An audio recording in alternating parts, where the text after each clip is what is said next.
you're probably not going to the other unless you have amazing trip planning skills.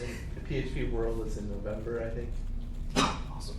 There's also Pacific Northwest is this month in a couple weeks. So if you Oh. want to go to Seattle, it's not too late. Seattle. I'm not going, but I wish I were. I was actually looking at the PHP.net website, which is where I usually pull this, and it didn't show. But I might have also been looking in the wrong It's not place. always up to date. Yeah, that doesn't surprise me. But that's all I've got for calendar, the bookkeeping, all that good stuff. So, you've heard lots of chatter about it. Let's get started with the, I just reused the PDF, so whatever. The Laravel Austin Lightning Show and Tell Deathmatch. So, a few rules is that, at least for round one, everyone has to participate. The talks are usually limited around like 5 minutes, but can vary depending on the number of participants. I think with the number we've got, we'll probably stick to 5 with a little bit of wiggle room, but 5 for sure. And the first round, everybody has to participate, and you can pick your own topic. It doesn't have to be programming. If you want to talk about how you got into programming, why you really like Halo, what made you move to Austin if you weren't born here, things like that. Literally anything can be talked about. After round one, we go into round two, and that's when we start picking easy topics that we've got set up on a fancy little PHP script, obviously. And those will be randomly selected. We'll probably bend the rules a little bit. If there's a topic that you just really don't want to talk about, we'll pick a new one for you. And then, if you make it to the third round, you're going to get assigned harder topics, or the audience can assign you something to talk about. So if we get to the hard, I think what I'm going to kind of do is I'll let you skip the question once, and if you want to skip it again, that's fine, but the audience gets to pick what you talk about. So what happens if the audience picks a topic you don't know a thing about? You just make it up? No, so as Logan was saying earlier, you can't use the internet to like look up and quickly say something. So the internet is available to your disposal, and the winner at the end gets a prize.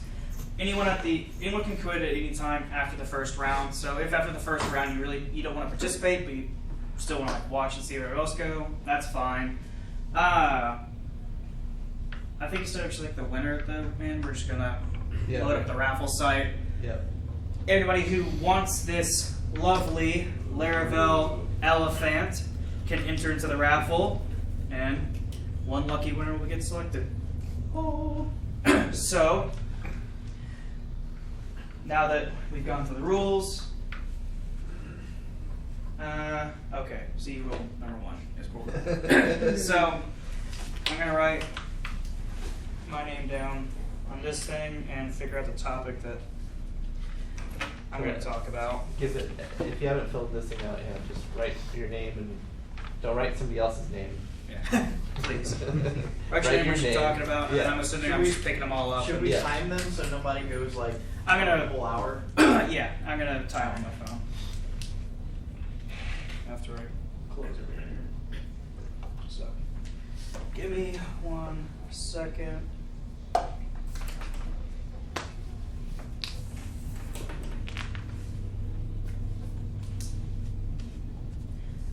Okay, so if yours is filled out, I'm just gonna. You want to just hold it up so I can grab it from everybody? You.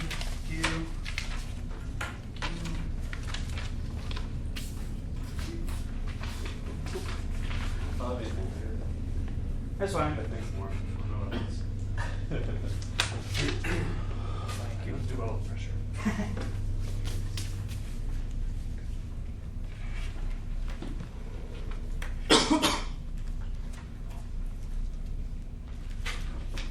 We can get started if you want, and then Okay. everyone else is finished. That makes sense. Shuffle them up a little bit.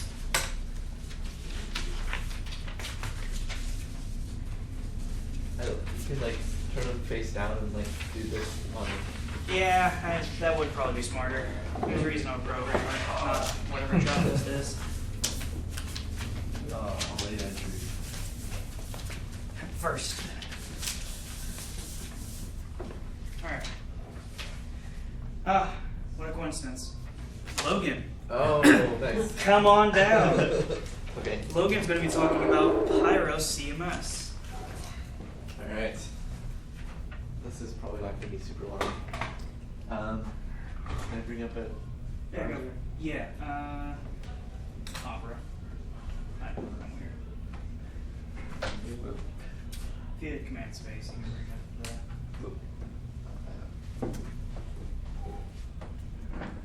the... It'll be, should be up on this window. Oh no, it's down here. Wait.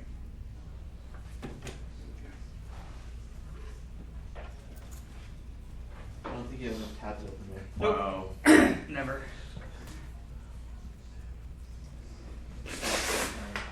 Like your face is up there on So, get ready to feel the hype, feel the burn. Yeah, go ahead. So Pyro CMS, I think this is the first official CMS that has major community support behind it, built on top of Laravel. It originally started out as a coordinator project, probably 5 or more years ago, and the creator of it, once he noticed like everyone was going to Laravel, is like, I'm gonna rewrite the thing. And so they just finished this version probably 3 months ago, 2 months ago, and it looks really, really great. So definitely check it out. He's in the middle of writing a commerce module for it. And I think probably similar pricing to some of the other things. There's a lot of different CMSs out there. Like if you like Yi, there's a CMS. You like Symphony, I think there's a good Symphony one now. But I know there's like October CMS and there's Catalyst. But this one feels like it's positioned really, really well for the Laravel community to get behind. So that's my Pyro CMS plug. Sweet. All right. We don't get to ask questions. Sure. Go ahead. WordPress, Joomla, So I think you can import that stuff. I haven't done it before, but it should be pretty easy. And so it's meant to replace those things, right? So it has this similar sort of permission structure. I mean, it's still like early. It was in the development, right? It was just released. So I'm sure there's like lots of things that you might notice that are missing that you would normally look for an add-on or something like that. Yeah. But it already has a active community around it. I'm watching the Slack channel. And it's not just one person. There is a bunch of people that are working on this thing. So it seems like it's got a good momentum. Any other questions?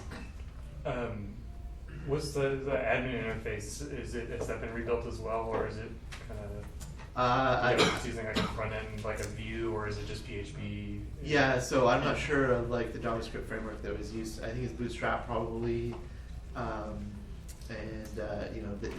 Built from scratch. So I've barely touched it. I'll have to go check it out. Yeah, for sure. I want to do a talk on it, like maybe this year or next year. So I'm excited. Any other questions? No. Okay. All right. Good. Thank you, Logan. All right. The next lucky victim, winner, is going to be Blake. Give it up to Blake. He's going to be talking about changing engineering culture around automated testing.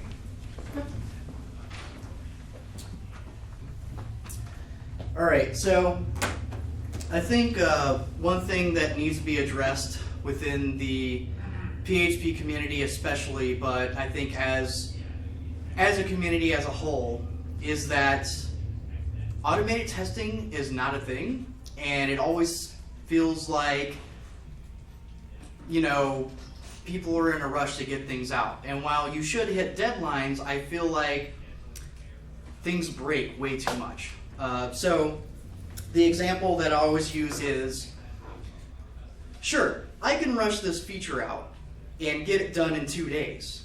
But if I rush it out in 2 days and then it breaks 5 times in production, how much time have I lost from going back to fix the bugs that have caused production to just come crash burning down, right? If I had spent 1 extra day writing some sort of unit test, acceptance test for that feature, I could have saved myself in aggregate multiple days. So the way I draw it out, it's like a chart. It's like, I could be doing this, or I could be doing this, right? Because things aren't crashing. I can actually move faster in aggregate. And so what I want to talk about is a strategy for help getting your, maybe you have a technical lead who's not bought into that. Maybe you have CEOs who aren't bought into it. What you should do is, if you're a product company or a cloud company, I can't really speak to people who do client work. That's a different situation. You have to get clients to pay for that. What you should do is every time you deploy a feature to production, every time something crashes, you should document it. Keep very specific documentation on what crashed, when it crashed, how it crashed, and then wait about a year. And it's going to take a long time, and it takes a long time to change engineering culture, for sure. But if you document every time something has crashed, take that list, go to your engineering managers, go to your CEO, and say, look at all these times that thing has crashed, and look how much time I have spent fixing bugs in production at midnight because we did not write any automated tests for our system. And when you show them, look at how many days we've spent. If they still don't get it, take all the salaries of the people who are working on that problem, add them up, and turn it into a $sign. They will really get it then.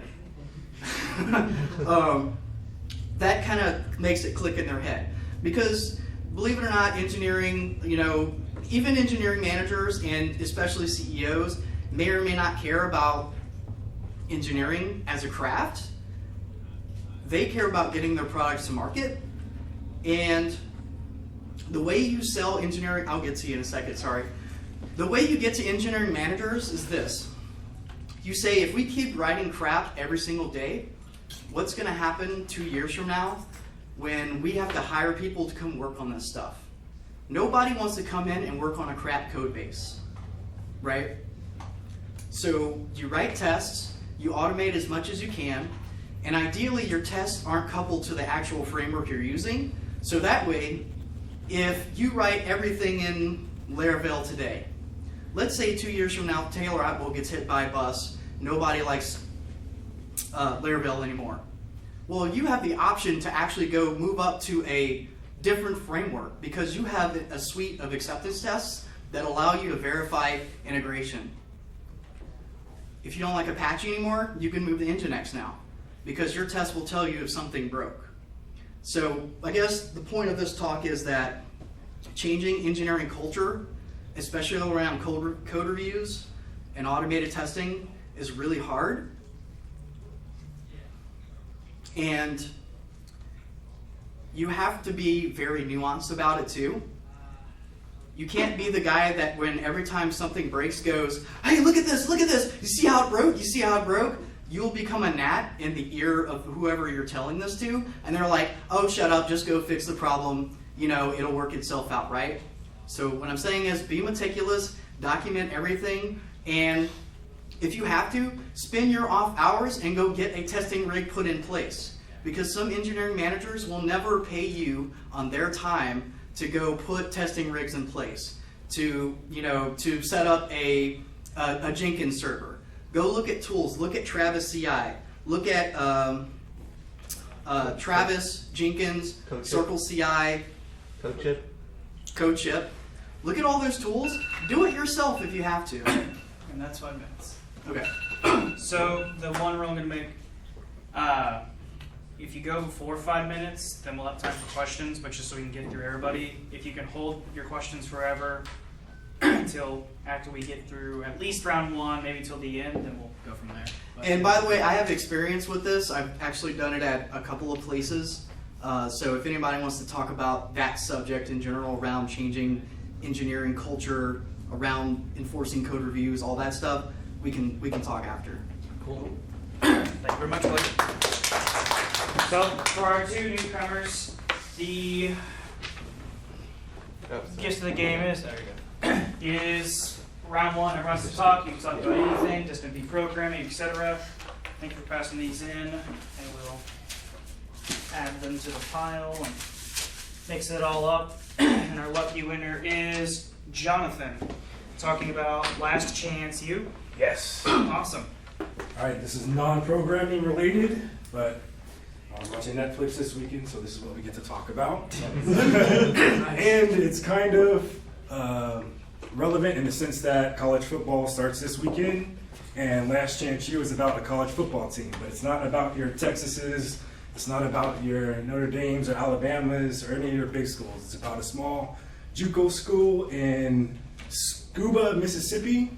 Population, I think it was like 700 or something like that. But what Last Chance U is, it's a small junior college where kind of the misfits of the big schools or the kids who didn't do enough to be eligible for the big schools play. And this team has been nationally ranked. They have won the junior college national championship in football for about, I think it was like 3 years. But the series takes place 2015, where they're about to win their 4th year in a row. It's either 3rd or 4th year in a row. But they end up getting banned because they have a fight on the field. I'm saying all this to you because I just want to, if you are a football fan, you need something to watch while you're coding late at night, you can check out Last Chance U. It'll be interesting to see. Some of the players did go on to get their eligibility and scholarships up, so they'll be playing this season. And they have a couple guys at some big name schools. Like I think the biggest entry they have is a quarterback at Auburn this year. We don't know if he's starting yet, but other players went some other places. So, But it's based on real life, it sounds like. Yeah, no, it's a document. It's a docuseries. It's only about 6 episodes, so you're not behind. They actually just got a 2nd season with a whole bunch of characters who were actually probably on ESPN a couple times last year for getting in trouble. They are now back at this JUCO because this JUCO kind of produces. Since they are in Mississippi, they stay around the SEC, so it's very SEC culture. I don't know if anybody part of the SEC around here, but you can check it out. Good watch. Yeah, it kept me interested. But that's my Last Chance U. Cool. Awesome. Thanks.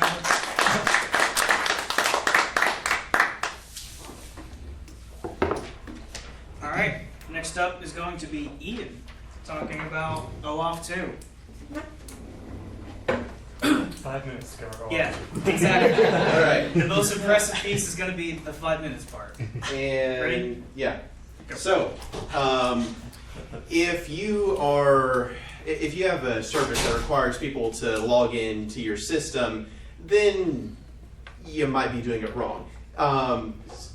Because, well, there are a whole lot of ways to log people into systems.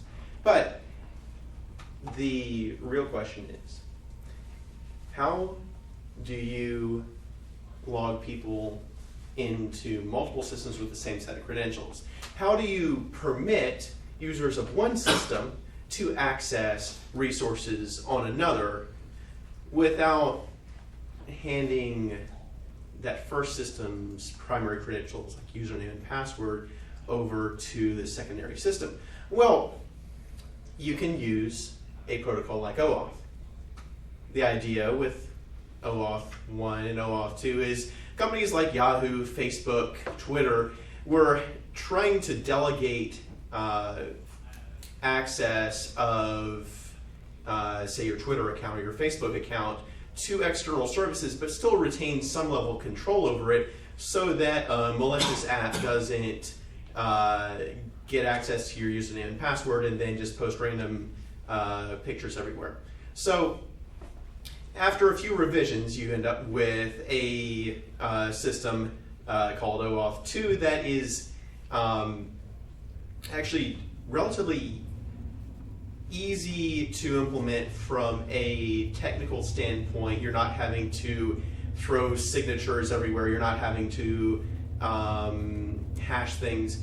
But there's still a fair amount to the spec.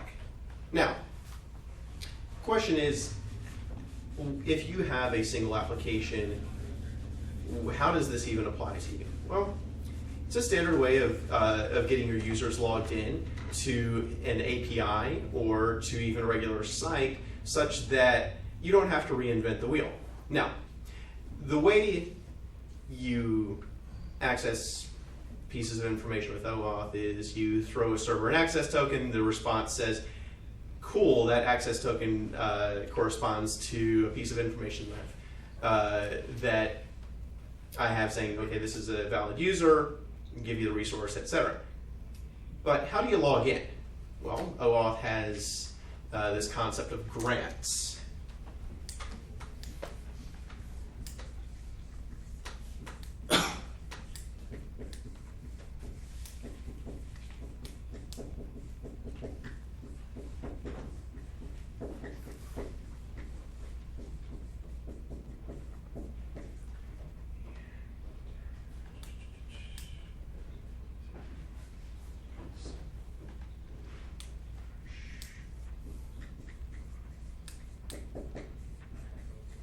Okay, really quickly. You're going to try and not use this one because password grant, well, it's great for, hey, I have a username and password, I want to log in, how do I do that? Okay, well, you answer that with a password grant, and then you realize that now, instead of delegating sign-on to whatever system is doing the OAuth thing, instead you just kind of re-implement what you had already, which is fast, but you can't do cool things like multi-factor authentication, you can't skin your login page, etc. with this. So what you actually want to do is one of these two flows, auth code or implicit. Now, the idea with an auth code or implicit flow is, hey, I need a login for whatever service, whether it's a first-party service or third-party service. Okay, fine. Redirect to a login page. That login page takes credentials, does whatever it needs to do. Maybe sends you a text message and you respond back with, okay, I have this code. Then that system redirects you back to whatever called it. It says, okay, person is logged in. Here's the code representing that login. Go ahead and turn around and immediately redeem that code for an actual access token that you can use to do something useful. That's this. So the flow ends up being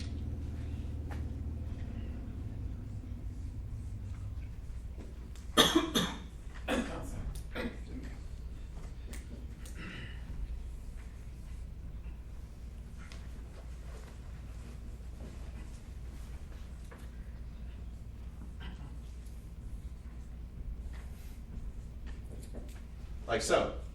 User goes here, logs in, and you're done. Now, that's just a preview. I'll do a real talk next week. Thank you, Ian. You gave us a grant in 5 minutes and actually had all the grants on the board. I applaud that. OAuth is a beast. That's why they just released an entire website for it. OAuth.com. Highly recommend checking it out. Let's go with. I'm really sorry. I'm struggling. Const.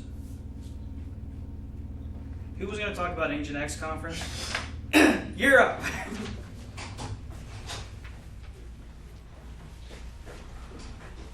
I'm really bad with handwritings and reading everyone's handwriting, so I apologize. Can you use your laptop? Yeah, go for it. Awesome.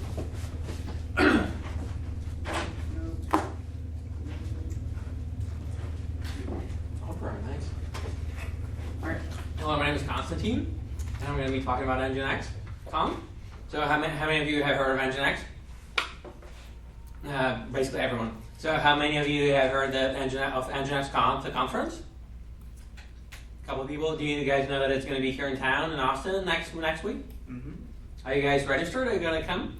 Depends on price.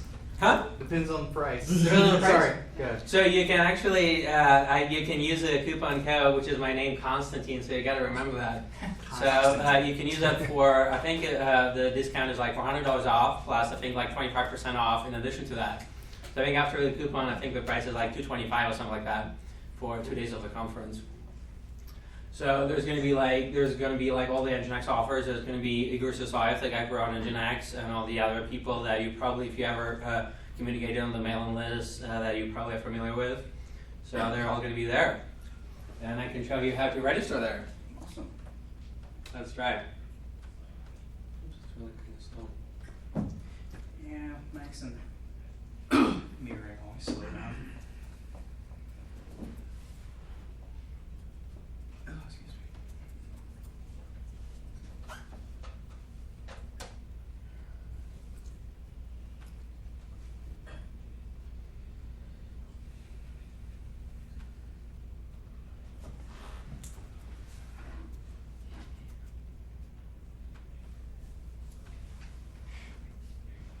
Yay! Only 224. So there you go. Awesome. Cool. Thank you. Any questions? Is there a list of topics? Yep.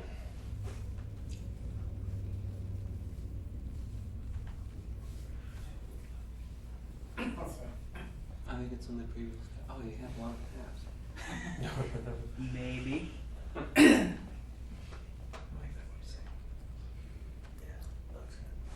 Yes, there's actually like every day. There's actually, thank you for the question, by the way. There's actually like three separate sessions every day, 3 tracks. How do you get 3 tracks in a conference about Nginx? I know, right? But like, turns out it's possible. It's all packed. 2 days. That's awesome. Great. Yeah, so there's going to be like quite a bunch of talks, and it's going to be like on Wednesday, Thursday, and Friday. So it's 2 days where all the talks are happening. It's kind of like a weird position for the laptop to be controlling it. Yeah, sorry. Yeah, so there is 2 days of talks, and then there is also like on Friday there is also the training. So the training is extra, but you also get like the discount for the training with the code. So that's before the.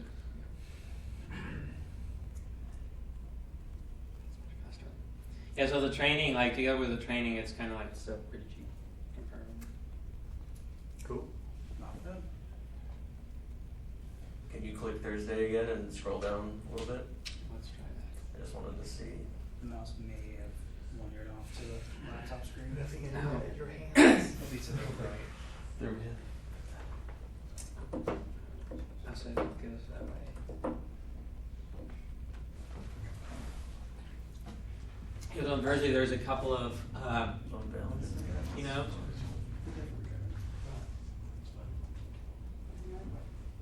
got the email from you also. Are you guys recording it?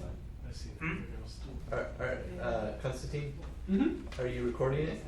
I think the previous one, so this is the third one. The first two, the first one was in Burlingame, which is actually where SFO is actually located. It's not located, the airport is actually not located in San Francisco itself, although it's owned by the city of San Francisco.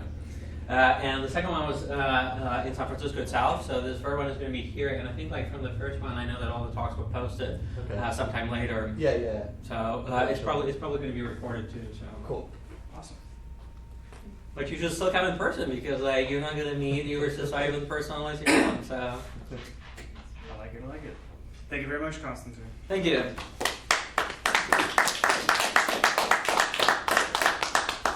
All right. Our next victim is going to be me. Very easy. Just gonna get some of this stuff out of here. Actually, not gonna be using the laptop. So, I'm gonna be talking about programming in a very roundabout way, in the sense that I'm gonna be talking more about how I got into programming, which is very interesting because early on in my life, I really was not supposed to touch computers at all, because between this lovely scar that I think is a lot more noticeable than everyone else tells me it is, probably because they're being nice, Basically, bolt in the head, depressed skull fracture, fun times. Later on, had 1 grand mal and 2 petit mal seizures, and that was like, no more contact sports till freshman year of high school. So I was like, okay. So never got into football or anything like that. Just getting tennis in 7th grade was a tough sell. But they pretty much said, don't touch computers, because that's what I was doing when I had them. And I said, okay. And then I touched computers still. And was really into them, but never really thought about programming. I just liked how the computers work, mechanical-wise, and loved taking them apart, putting it back together, sometimes poorly and breaking things, which my parents loved dearly. But freshman year of high school, I was in basically one of those stupid classes that's like, here's how you use Microsoft Word, Excel, PowerPoint, and that stuff was easy and blew through all that, and was just basically playing computer games. And then I don't even know what her job was, basically the no fun haver at my school of, I'm going to check all the computers to see who's been playing games when you're not supposed to and you're going to get in trouble. And I very quickly realized, oh, she's just going off the browser history, which I can just overflow by just browsing a ton of websites back to back to back. And I was like, I should probably do something more interesting than just Google fruit.com, continue, like apple, pear, banana, continuously. So I was like, huh, and looking at all these websites, how do you make a website? Search that, HTML. Looked at HTML, how do you build a web page? Oh, that's cool. How do I make it look like, how do I change the colors? How do I add color to it? Like stylize it. Oh, CSS. Okay, how do I make it do these other things? JavaScript. And it got pretty much went like that over weeks, and I was working on one of those like old Dell, like, I think it was like a Latitude or something, 950, those big piece of crap towers that they have. They're still a big piece of crap now, whatever. And then I was like, okay, I want to make this content a little bit more dynamic. Like, I don't want to have to edit the page every time I want to add content to it. How do I do that? And that's when I wound up on PHP and my sequel. So from there, my programming knowledge basically went from not wanting to get in trouble at school to then just looking at HTML. I got really, really interested in how to solve problems. And as I dug deeper into it and started playing with PHP, it was just the sense, like the feeling, and I still get this feeling today, especially when you do like some of that broadcasting and real-time stuff with Laravel 5.3. I always get that feeling of like, oh, that's really cool when something works. Like when you go, okay, I'm gonna like real-time this task, and then you watch it happen. It's that kind of like weird sense of joy. You're like, oh, this is amazing. So I basically went into that, and then finally, senior year of high school is when I found out we had a actual computer science class that wasn't just make websites, and it actually dove into Java and using Eclipse and writing programs in Java, and basically went from there, wound up at St. Ed's and blew through 4 years of a Bachelor of Science, and started up a Capital Factory, and that went alright until they ran out of money, and then, oops, worked contract for a company that actually just got acquired by Microsoft, Beam, streaming service, and then Blake, who I met through the meetup, picked me up, and we had Perk for 2 years. So that's kind of the little squeeze down journey of how Hunter went from playing with computers when he wasn't supposed to programming today. Thanks, everybody.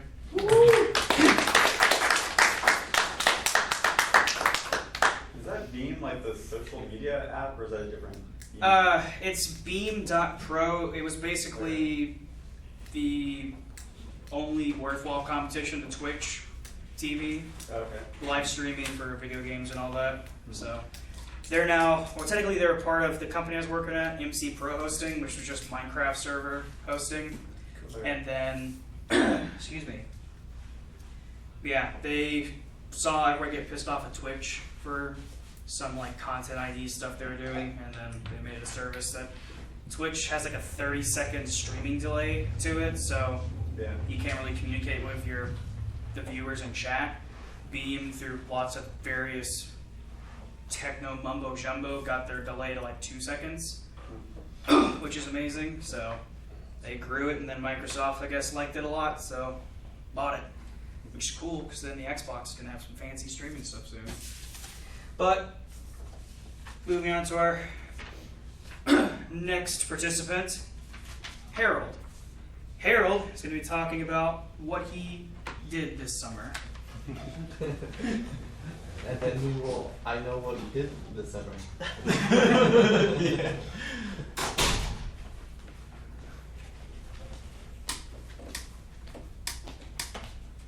Get back to the timer and ready? Sure. Go for it. Hey guys, I'm Harold. I'm a UT student, so I guess I'll just talk briefly about what I did this summer. So I interned here in Austin for WP Engine. They do web hosting stuff, and I spent the summer with a team of interns. We built a REST API and also like a dashboard for the engineering department to see like all their different metrics and all the different like measures of performance within the company. I also volunteered for this nonprofit called Changing Expectations. On some weekends, they do like workshops that teach like underrepresented students how to code. Each week, like every other Saturday, my friends and I, we played Dungeons and Dragons, so that was pretty fun. I went to the ice cream festival a few weeks ago, and that was delicious. I went to OzCon, and that was pretty interesting. Yeah, that's it. Awesome. Sounds like a good summer. Sounds like a good summer for sure. Awesome summer, man. Yeah. Thanks very much for sharing, Ralph.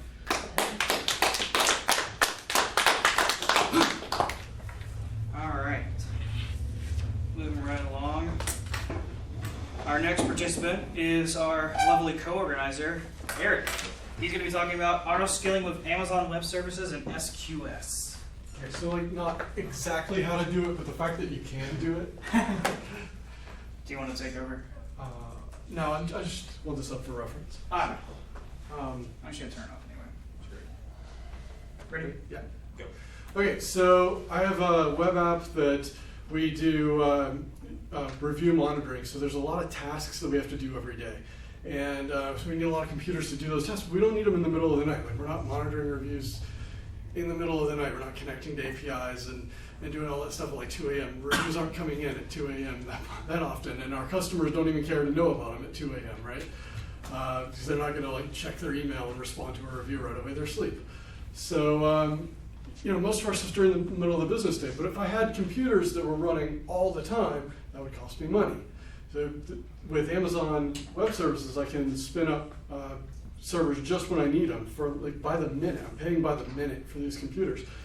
Well, I want to automate that, right? So what I've done is I've set up Amazon auto scaling, and Laravel has like great queue task management and all that kind of stuff, right? So I have the code that goes to connect to an API in a queue task, and it just sends that queue job into Amazon's SQS, Simple Queue Service.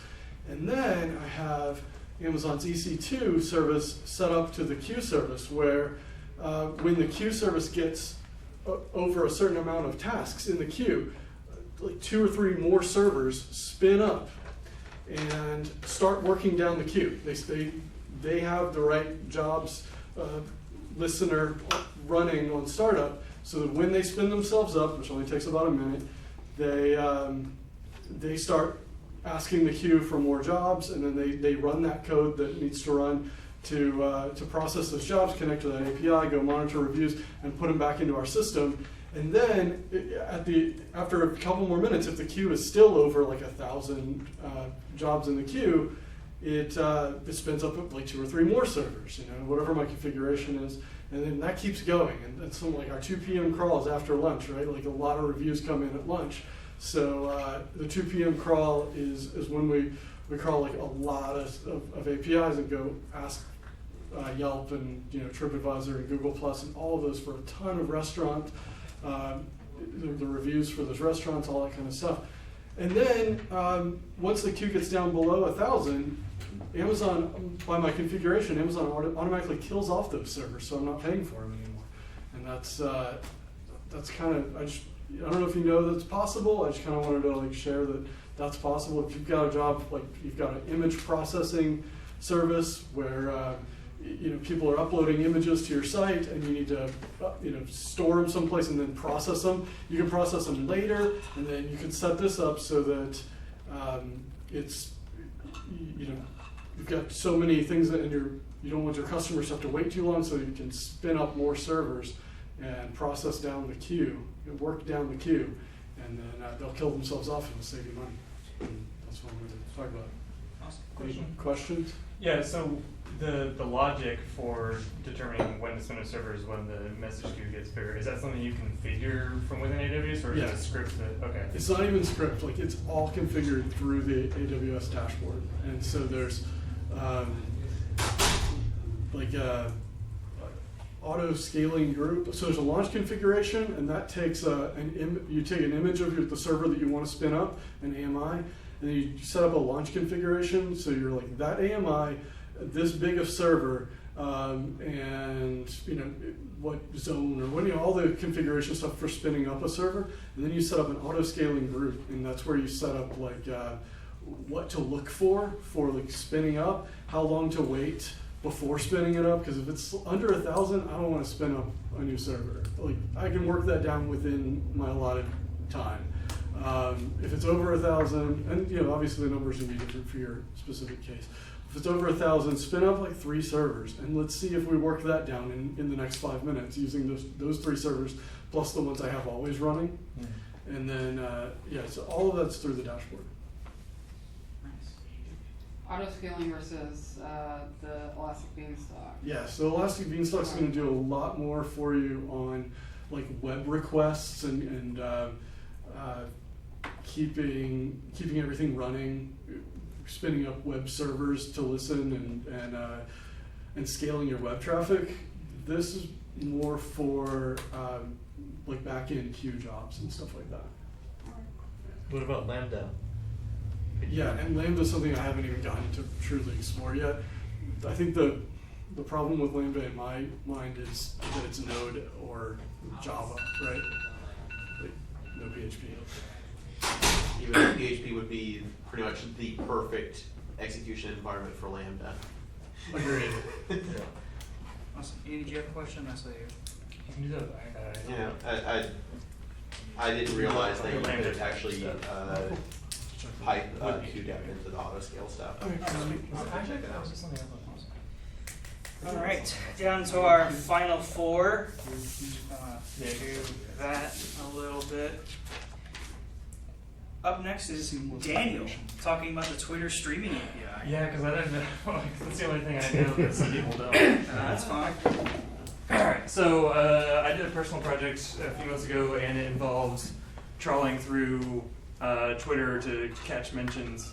And so I spent hours writing using the Twitter REST API, trying to figure out how to deal with like their rate limiting and how to deal with pagination and how to keep that thing running. Because I didn't know about the streaming API, which is much more suited to that sort of use case. So then I implemented it through the streaming API. If you don't know what that is, basically you open up one HTTP connection to Twitter, and it stays open forever, or until something bad happens. And it just dumps tweets into your app. And they do technically have one that they call the fire hose, which gives you every tweet, but you have to be like some enterprise person and pay probably billions of trillions of dollars for it. But the one that they, for normal people like us, is you set search terms. So for me, it was just one specific search term I was looking for, but you can do a huge list of search terms if you want, because you can only really do one connection, so you kind of want to mash them all together. And then it'll feed you all the tweets that have that search term in it. And you basically just take them from this HTTP connection and then stick them on a queue, which is really easy to do with Laravel, as you were saying earlier, and then do whatever you want with them after they're on the queue.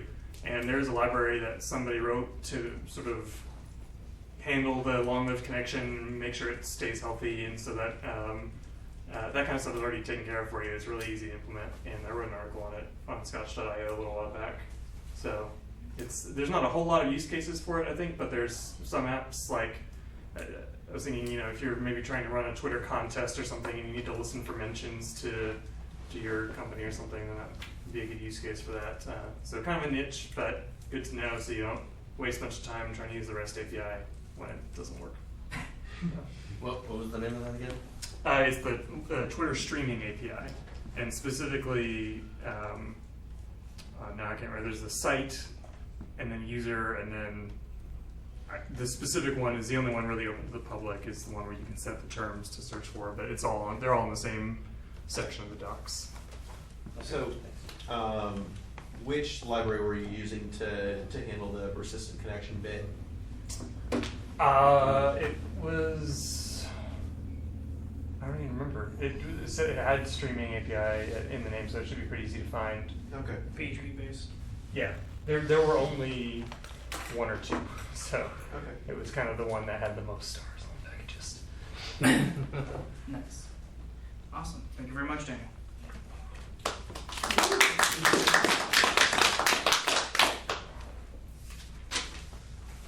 Up next is Alexander talking about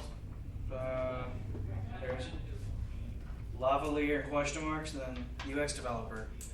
So come on up, Alexander. Hackintosh. Whose is this? Like my left, I think it was. And then this guy behind me. Yeah. Bounced. No bag or anything? He got his pizza, he's out. Yeah. Whatever. If he comes back, we'll put him on the spot. Jerk. Alright. In place of Alexander, Callie Briscoe, talking about proper use of Git/GitHub. Although you could probably. What about GitLab? GitLab works. You can get, I've in the past year, literally I've used GitHub, GitLab, and CodeCommit. So they're all fairly intertwined. It's just a setup. I know AWS, their setup is a pain in the butt. But yeah, so There's like another one that is written in Go. Do you remember the name? There was some kind of weird name to the word. I don't know. Sorry. Garrett? Who? Garrett? No, Garrett is a different thing. There was like a GitHub clone that was written in Go, and it's like the hosted version. It was something to work, but I completely forgot what it was. It was some kind of like really kind of longish, kind of stupidish name to work. Yep. Either way, version control, right? So, I mean, version control in and of itself is just your base document and then the different changes that you've made on that document. And so, you know, it's somewhat lightning years better than just trying to keep this all on your own, or like using something like Dropbox. You know, that'd be a pain in the butt if you're coding. So it's really just saving your changes. And giving you a good way to manage your changes along with someone else's changes. So if you haven't used Git, I mean, the most simple basic thing is, you know, you get in it, you start up a connection, or you start up a Git file in your project folder, and then, you know, you just do git add. You know, a lot of people like to do dot. You shouldn't. You know, git add dot is basically just adding everything, and if you're doing this, you know, the correct way, you'll add file by file, and you'll also hopefully make your commits small. I know it's hard for me. I end up doing like 100, 200 line commits, which is not good. You're supposed to keep it down to like 50, but that's a pain in the butt. So keep your commits as small as you can, because the smaller changes you make, the easier it is to spot where the piece goes wrong, especially if you're working in a larger group, as I'm now starting to figure out. It like makes a huge difference being able to go back and be like, spot, this is, okay, this commit went up and this is when it went bad. Can save you some time and some money. And then, of course, you then commit your message, make a commit that could be a couple of changes, a couple of files, or just one. You put a message with it, and then there's, you know, once you have your unstaged changes, which are just kind of anything you've done, and then you have your committed changes, which are, you said, yes, this needs to go up, but you, like, so the git add puts them into this section of this, or underlines the commit, and then the commit itself is just like, these are all the changes under this tagline commit, whatever your message is, and then you push that up to your actual project online. You can just have this, of course, so this is where it changes from Git to GitHub or code commit or any of those guys. You take your Git and you make a local branch or a local master, and you have your master online. And anyone pushing from master to master is stupid, or pushing and pulling from master is not doing it correctly, because if you start working with someone else, if you're just on your own, you can get away with it, but if you're with someone else, you might have merge conflicts because they might have done something in the same file that you have done something. And so to get in there and work with someone else on a project, the easiest way to do it is to actually make a branch locally. You can also, make it live. Especially if you have like a system where you've got juniors and seniors, and you want the juniors, you want to be able to see the juniors work. You might have them push up to their own branch that's also live, so that you can then review it and personally add it to the master, rather than having them just pull down the master, go over to their branch, merge master into their branch. Then you go backwards. Then you go back to your master. You pull in your branch to your master, so that you're skipping that whole one-way merge conflict issues, and then you push your master up after everything's up and go. But proper Git, it seems like a pain in the butt, but it's just like the TD or the test-driven development, right? It seems like a pain in the butt, but if you do it correctly, it can save you so much time in merge conflicts and dealing with code that might end up being bad. Or if you're working on an open source project, being able to review what someone does before they put it into the master, which is supposed to be like the solid best thing you can have, it can be worthwhile. So that's all I got. Perfect timing. Thank you very much. Last but certainly not least, we have Steven going to talk about motorcycles. Like it. Nice. So, when Logan was explaining everything, he said motorcycles, and that struck a chord with me. I rode a motorcycle exclusively for 3 years, and haven't had one now for 2 years, and I miss it a bit. But after your Git talk, it reminded me about Laravel Forge, which I use, and I spoke with you just last night about it as well. Laravel Forge is a way to provision servers. You can connect with any of the main server provisioners, DigitalOcean, Amazon Web Services, or Linode, possibly others as well. So you create your server through Laravel Forge. It just sets it up right, puts a firewall on it, just gives you a really basic setup out of the box, and without any real effort on your part. Easy way to install the SSL certs and move them around to different servers as well. All your SSH keys for getting into your various boxes. As soon as you provision a new server through Forge, just sets it all up for you. Just no other effort. So it's great if you're okay with Linux but don't love it, like I don't. Webhooks as well. If you use Slack or anything like that, you can see when somebody's updated a server. I have some scheduled jobs I run that back up databases to Dropbox. It lets you, and there's a status on the front of it that lets you know when that job ran and whether it was a failure or a success. I guess just provides a nice UI for your server. And yeah, that's about it. It's been great for me. So I love it. Big fan. So, awesome. Thanks. Thank you very much. All right, before we roll into round two, I believe Alexander's returned. Oh, Oh, Lord. And also, I found the name of that service that I was talking about. It's called notabag.org. Not a bag. Not a bag. All right. So it's the same as like GitLab because it's open source, but instead of being written in Ruby, it's written in Go, so it's much faster. Awesome. Some Alright. of the new GitLab stuff, they're all writing in Go, like the CI stuff, because they realized that Ruby would be a tire fire, but it's too slow to catch on fire, so it's just like a stack of tires. GitLab being where you go. I think it's any new functionality, like the CI stuff is in Go. Oh, that's yeah. Yep. It has a CI runner and a few other things like that. GitHub is mostly Java backend, but their front end is all Rails still.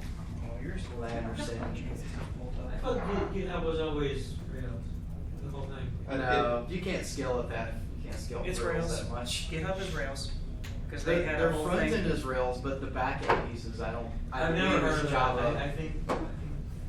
I know a lot of their stuff is Rails because they had a whole thing about like going to Rails 3, and then I think they do some things using the JVM, but I don't believe they're using Java.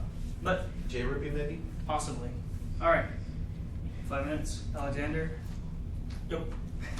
I'm sorry, I feel out of the blue. My first language is Spanish. I don't see too much Spanish-speaking people around here, so I feel alone. But anyway, I guess I'm gonna talk about something today. Virtual reality. Facebook, Mark Zuckerberg, he just won $4 billion, and he's the number 5 in Forbes right now, beating Larry Page in Google, because he came out with this idea about virtual reality, and he just partnered with Samsung.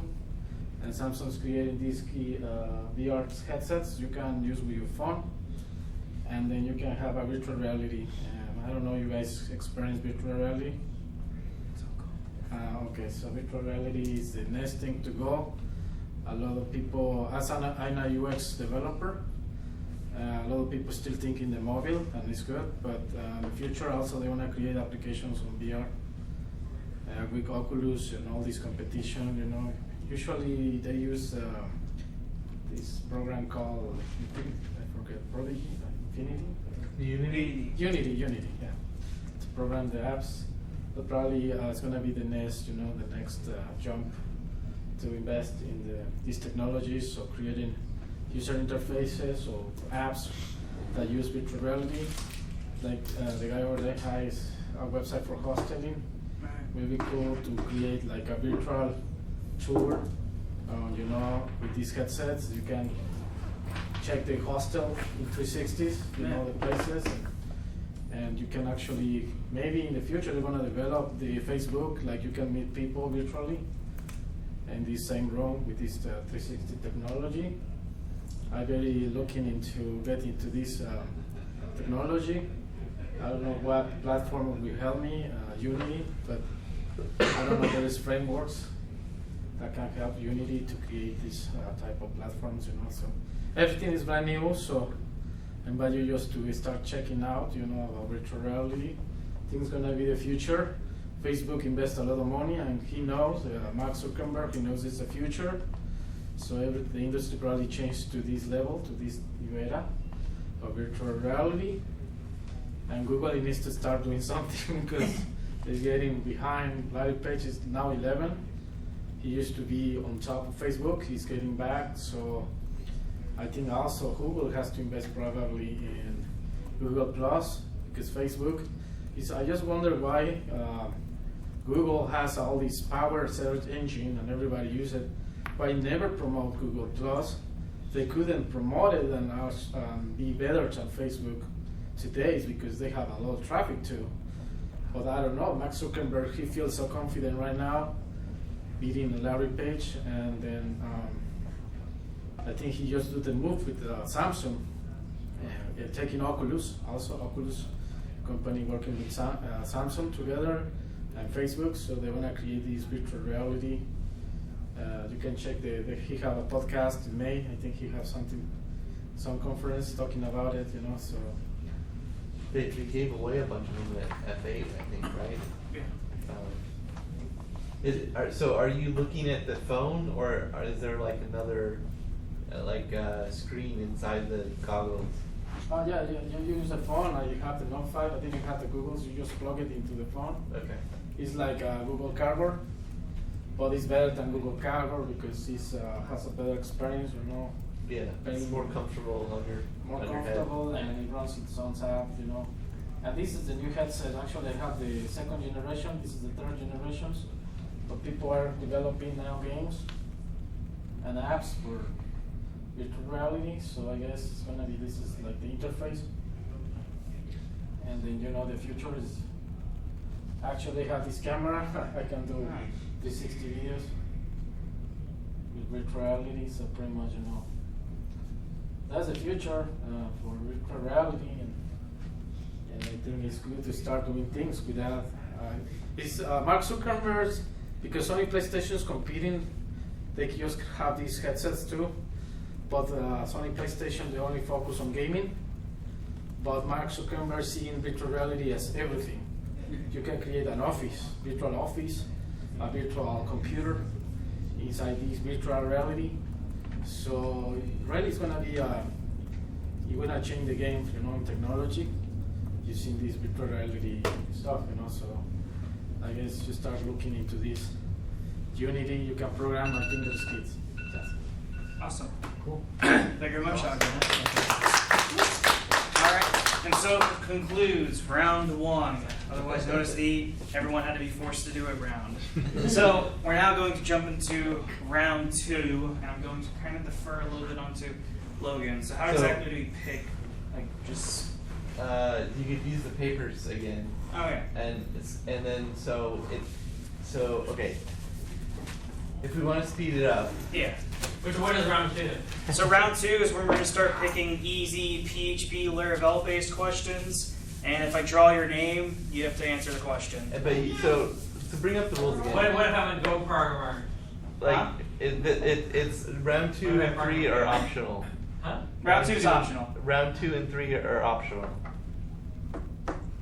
So you don't have to actually participate. Is the right where you want to be? Yeah. Okay. And so if we want to speed it up, Yeah. draw a name and ask them if they want to do an easy or hard, and then give them a question, and so combine the second and the third round basically. I like the sound of it. All right. So like Owen said, easy or hard, or if you would rather pass, then pass is allowed to. So. Why would anyone choose hard? Constantine? Yeah. Okay. Do you want want to to have a C or Go question? Easy or hard? Just You wanna challenge PHP. yourself. Okay, easy.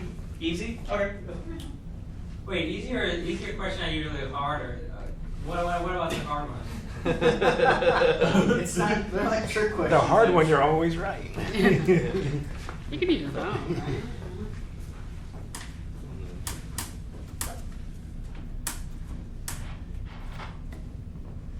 All right. Your question is, if you choose to accept it, why is version control a good thing? Oh, there you go. Because it lets you back out like to a different version. It lets you back out, back to the correct version that was working. Easy enough. Oh, All right. Good job, that was guys. easy. Yeah. That was easy. Okay, cool. All right. Ian, easy or hard? Hard. All right. Throwing down the The gauntlet. regex one probably. I was hoping that. It's not the regex, but your question, if you choose to accept it, how does the factory pattern work? So, you want to build an object. You got 5 minutes still. Go. A full 5 minutes. Awesome. So, Yeah. Is that right, Logan? Yeah, whatever. All right, whatever. We still got an hour, so roughly.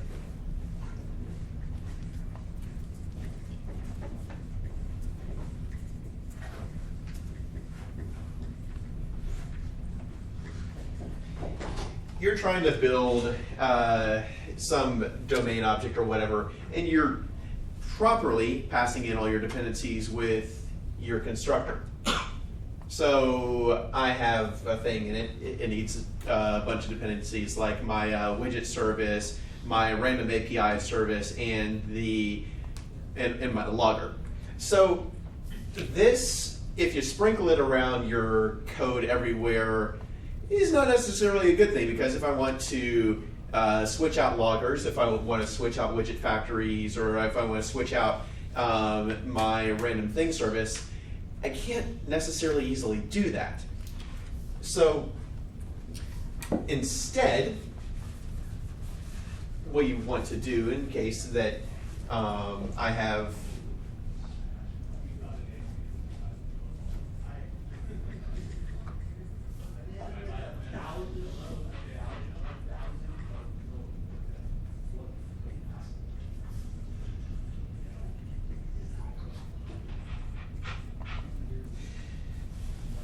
say I need an instance of my thing class in some API endpoint. Instead of trying to pull in everything that I need to build that object, instead, I have a factory to do it. So your factory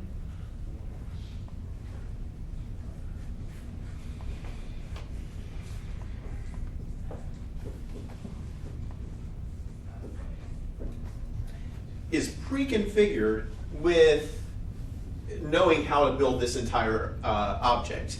So when I realize that, hey, my random API action over here needs to have one or more things created out of the blue, then I can say, here, I have a factory object, which all it does is I call it, it is pre-configured somewhere else, and if I call it with a correct method, and maybe some additional parameters if you want to have a special type of thing rather than the same thing over and over and over again, it gives me this specific object.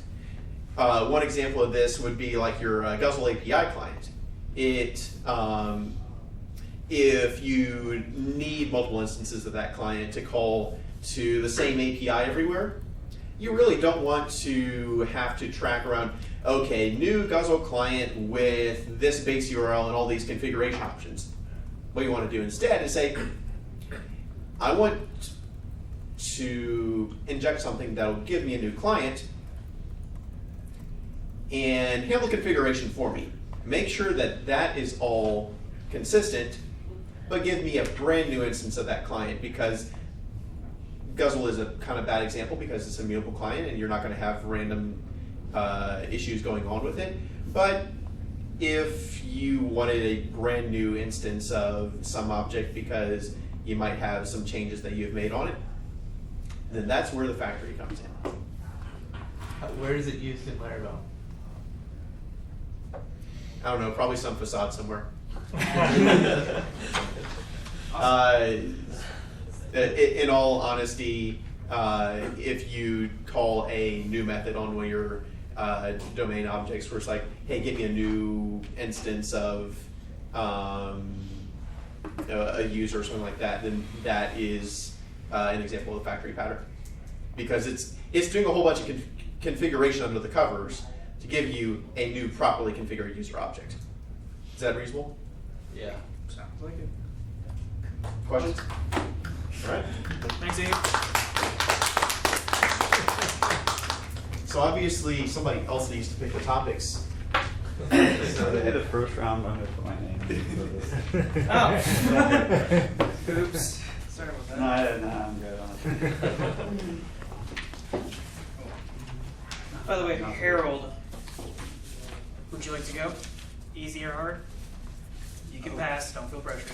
I'll pass. Pass? No worries, man. Alright. Reshuffle. And Blake, easy or hard? Hard, man. Alright. I'll just make up stuff. Explain how a doubly linked list works. Oh my god, I didn't take data structures. You get one pass. Yeah, pass that one. Okay. Yeah. I studied political You science. point to the left, you point to the right. What are the 7 layers of the God OSI damn it. model? I quit. You can pass this one too, but the audience gets to pick the question for you. Or you can like spend 5. We can go on to the next person while you look it up. You can go to the next So person. the audience can pick one for me? Yeah, if you want to, the audience can pick Yeah, a let's question. try that. All right. And then I'll rule Regex. No, that's already a question on there, so we're not gonna do It has to be it. a question that they make up. Yeah. Okay. Yeah. Differences between OAuth 1.1 and OAuth 2. There's no OAuth 1.1, it's only 1.08. Oh, sorry. Wrecked. I know. So Okay, go for it. OAuth 1 did not require SSL in the spec. But OAuth.com told me that neither does OAuth 2. Jeez. I know OAuth 2 No. requires SSL as part of the standard, and I'm probably misinformed on this, but I believe OAuth 2 enforces a refresh token, whereas OAuth 1 may not. I'm not 100% sure on that detail. You might want to The implicit grant does check not that out. have the refresh. So that's what I know. Alright. So Take a is it blink. still in this round we can use like internet? Was that still part of this? Yeah, round? y'all can still use internet. Like basically, like Logan mentioned, if you get to a question and you still want to answer it, but you don't, like you want to refresh yourself, we'll move on to the next person while you have time to look it up, and then after they go, it'll be your turn. Oh, wait, Actually, that's not even a PHP related question. I have to ditch a lot early. Ah. What's My interesting on name's the not OSI thing considered. is when I was doing like a network Hey, class, Daniel. they're like, screw OSI, we're going to go with a 5-layer model because OSI is way too complex in a senior level Yeah, I know college what it class. is, but I'm not going to speak intelligently on it. Yeah. Alright, Jonathan. Oh, we're going easy on this. Do you want to do an easier or easy? Yes, easy. All right. That's right. Should have been easy. Alright. Name one new feature in Laravel 5.3. I don't know. Isn't their routing, something changed in their routing. Like they separated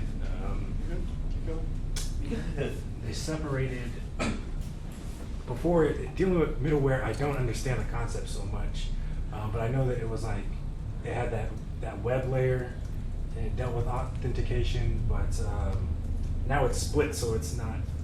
I don't know, because your routes can kind of build up a lot. You're close. No, yeah, you're on the right track. Yeah, something like that. I wish I knew more, but that's the best I got with it. No? No. Appreciate the answer. Can we expand upon it though? So Basically, or do you want to? I couldn't find it, but Isn't the push queue event stuff new in 5.3? Or has that been around? The push queue stuff I think has been around, but they have like the notification stuff and all that. Okay. I know something very obscure they changed in the router because I've been dealing with it maintaining Dingo API now. I forget how well. How do you like Dingo? I was gonna use it for something, but I like it so much that I joined it as a maintainer.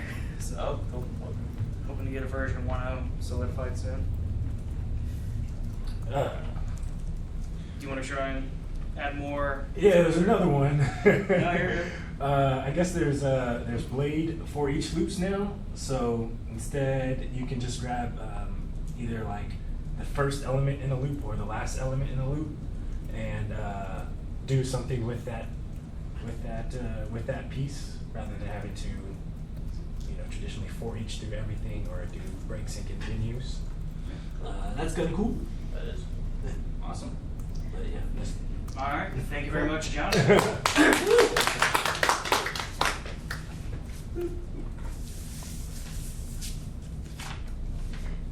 Eric. Yes.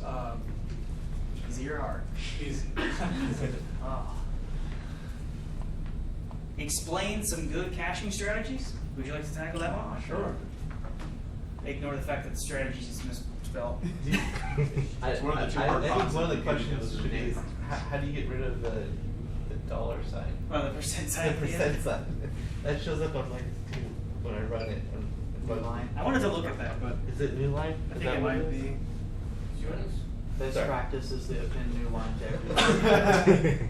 Ready to explain good cache strategy? Sure. Boom. Cache, if you're going to have a lot of reads on something, like a lot of people are going to see the exact same thing, and it's, especially if it's going to require a bunch of processing, like many database calls or something like that, and a few changes definitely just cache that. Caching strategies. Excuse me. If you can expire your cache when the data that is making up the page or whatever changes, that'd be a good caching strategy. I use a Redis-backed cache and file system-backed cache for different things. All right, I'll take it. Okay, cool. Thank you, Eric. Thanks, Eric.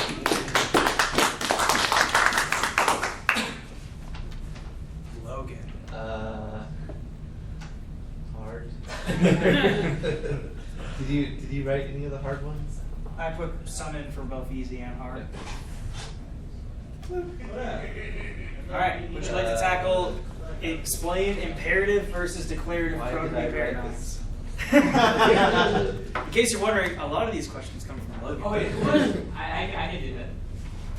Yeah. Do you want to pass it along? Or? All right, need a minute. Okay, all right. We'll come back to the question. So you're gonna Google it? Yeah. In the meantime, I'm going to pick the next lucky victim. Callie. I'm passing. Acid. Oh. The next lucky victim. I want to do that. Alexander. Okay, you can.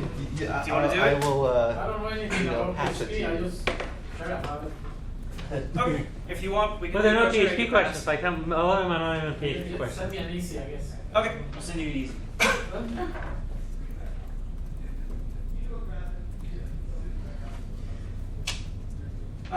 What is better, serialize something or JSON encode, and why? You said you don't know PHP though? Yeah, it's very PHP specific. No. Okay.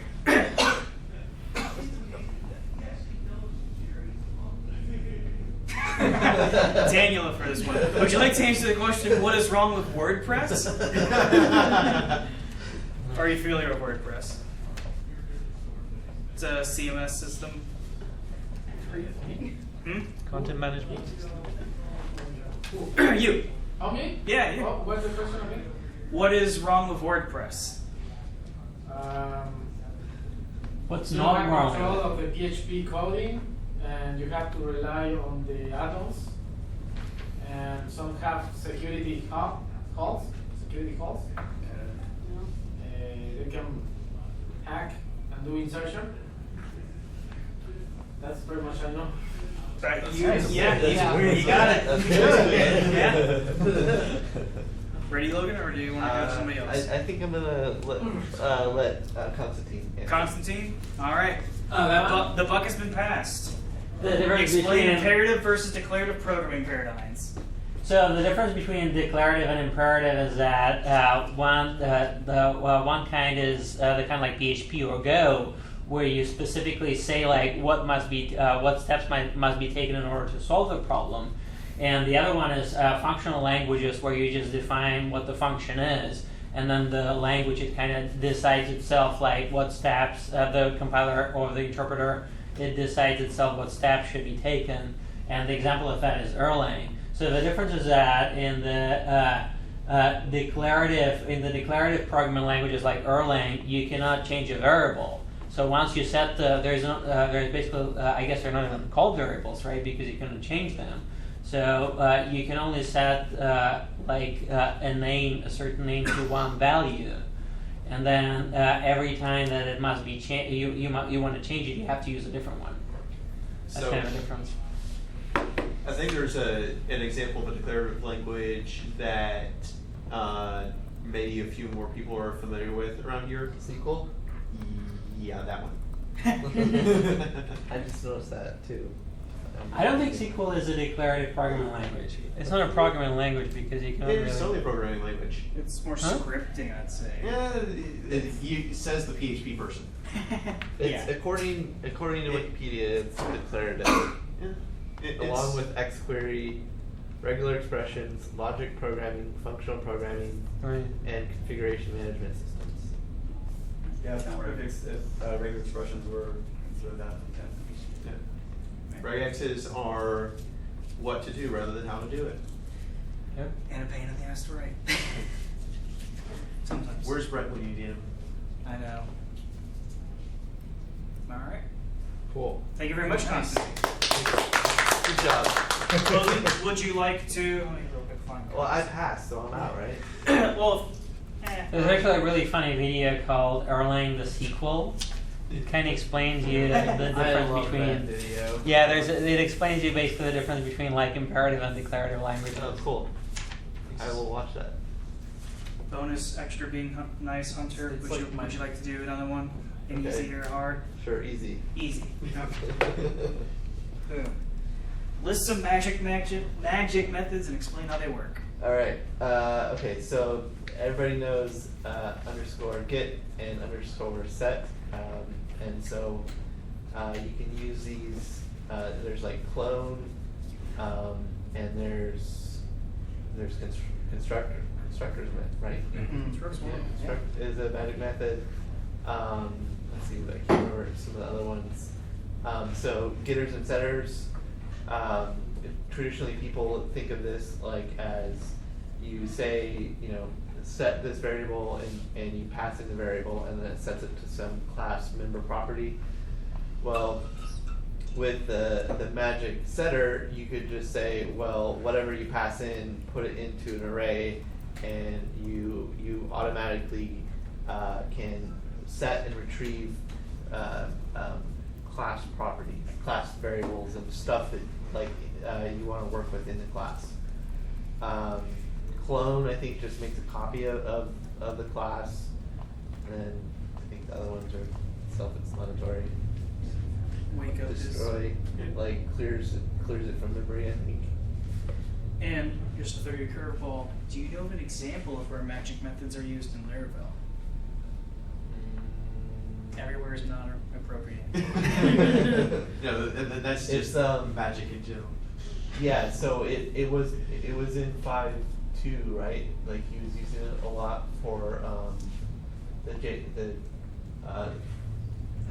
was it the string text or I can't remember. I mean, he's still using it. You actually kind of nailed one of the examples. Eloquent. Yes. The Eloquent ORM is using like magic getters and setters. It stores all the database data in an array on the class, and then the getters and setters pull from there. Okay. Awesome. Thank you very much, Logan. Yeah. Woo. Down to the final four. Steven. I'll take an easy. All right. Make sure it's really easy. What does the acronym PHP stand for? Oh my goodness. It's a curveball. I love this one. Both, there are two valid answers for this one. Yes. Yeah.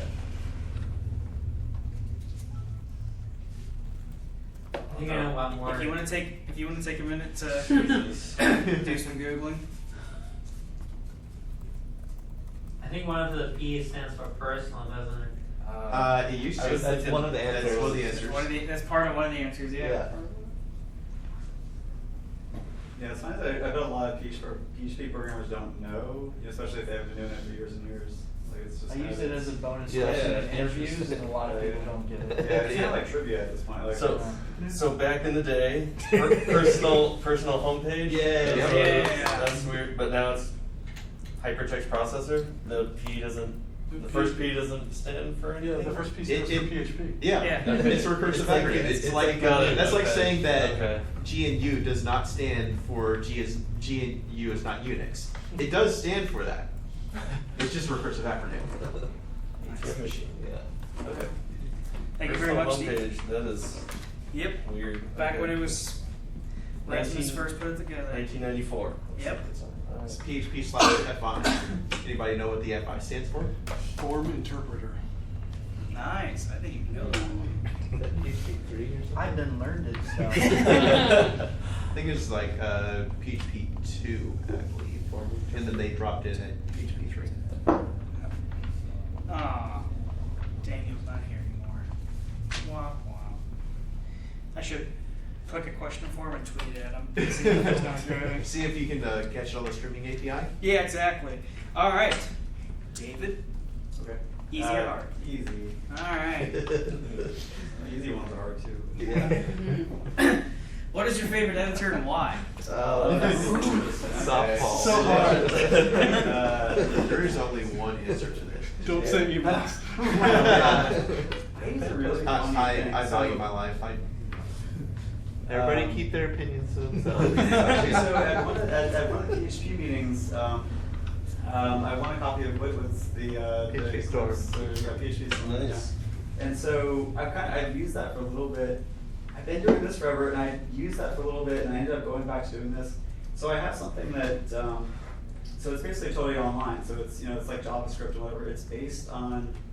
I wish I could remember the thing. I'd have to like Google it and look up, but it's one of the. I think it's Code Anywhere is maybe what it is, but and that's based on something else. So basically, it's an online system. So I kind of took theirs and just kind of customized it and made my own thing. So it was kind of like a back end that lets me do like graph searches and all kinds of stuff. So it's weird, and it doesn't have, it has syntax highlighting and it has like some of the advanced features, but it doesn't have a lot of what you can do, in Sublime and kind of some of the more advanced things. But I'm really just kind of hooked on it, and I really like it. I like that I can, anywhere I go, I can just load up, I can switch to a different computer and just go right back to where I left off, and everything's kind of loaded. I feel like I would love if someday this kind of thing became the way everybody does it. Like, I feel like, the way JavaScript and everything is so advanced now, I feel like it should be possible to do it this way, to have something that works as well as Eclipse or something, or, Sublime or any of these things. So anyway, that's what I'm using. So Awesome. I think it'd be cool if eventually they have like a really great advanced, does everything one that was online. So I think it's possible. So. I have a question for you. So can you read mail with it? Oh yeah, why is Vim. like as Emacs does or Emacs. Yeah. Emacs or Vim. Let's not get on that conversation. We are limited on Is that time. joke? Emacs is a nice operating system, but only if it had a text editor. Yep. I like it. Last but not least, me. I was gonna have fun with it and let y'all pick the difficulty, but I know immediately the answer is gonna be hard, so I'm just gonna go ahead and take care of that right now. If I can spell it correctly. I swear to God, it's the regex I'm skipping. Is the regex? Nope, absolutely not. Ooh, and this is the question that I put in there specifically because it's the one that I did at work. All right, I'm going to. Oh yeah, this thing. I'm gonna give myself the. This plagued us for years. I think that's the email regex, by the way.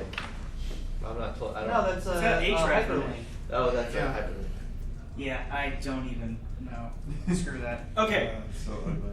so 5 minutes. Preferences. How would you override the Memcache driver in Laravel? Well, in case you're maybe not as familiar with how really a lot of things in Laravel works, but a lot of it uses the driver or kind of a factory pattern. Really, driver and factory are the same thing, just different names for it.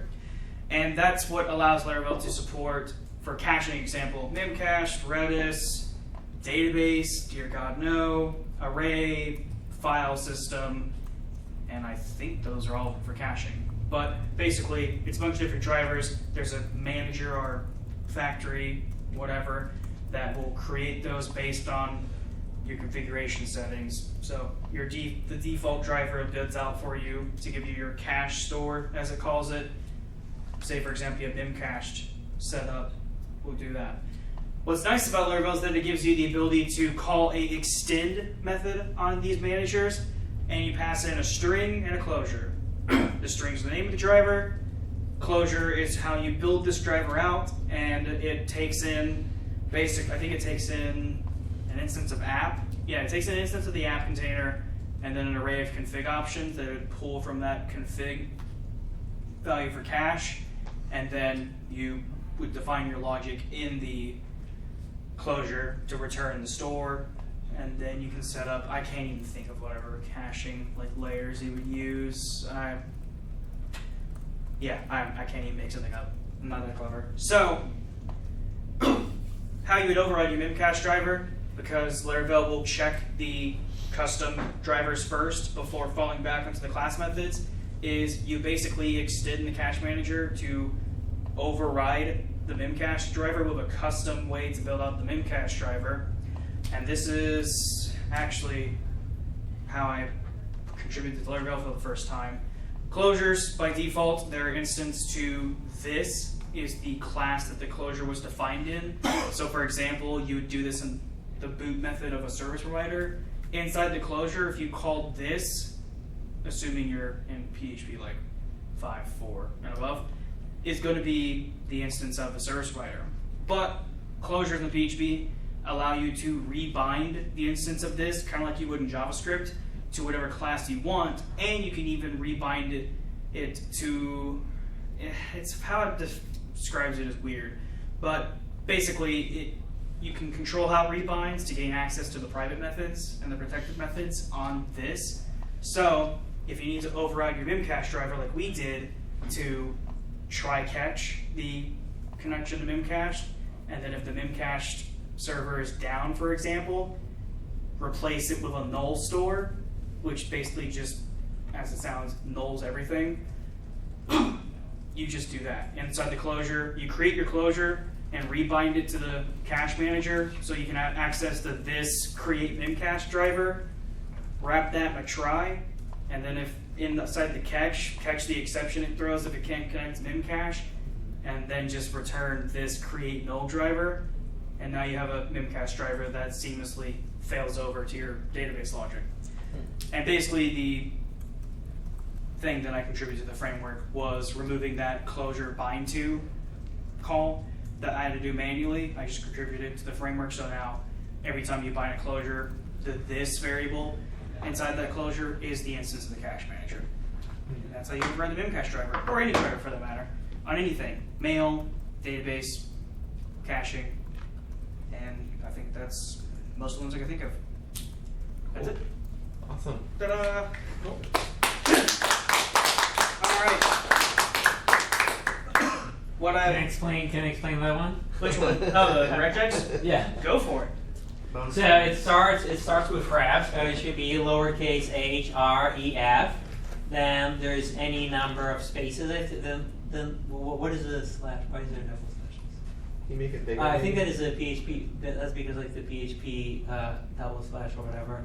So on the slash s, it means there should be like any number of spaces. And there should be an equal sign. Then any number of spaces.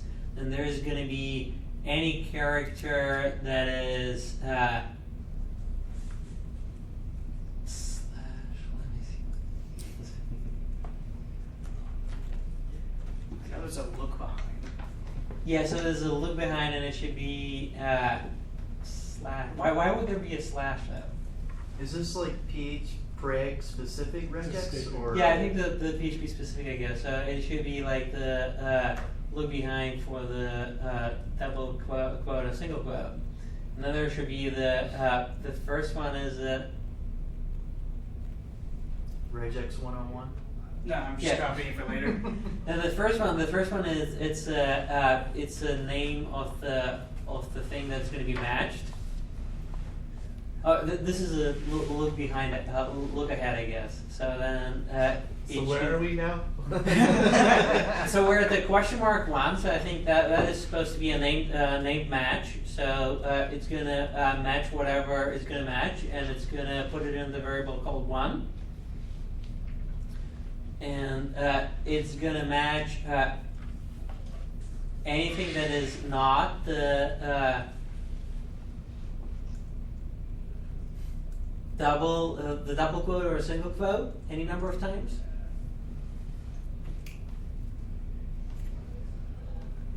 I have no idea.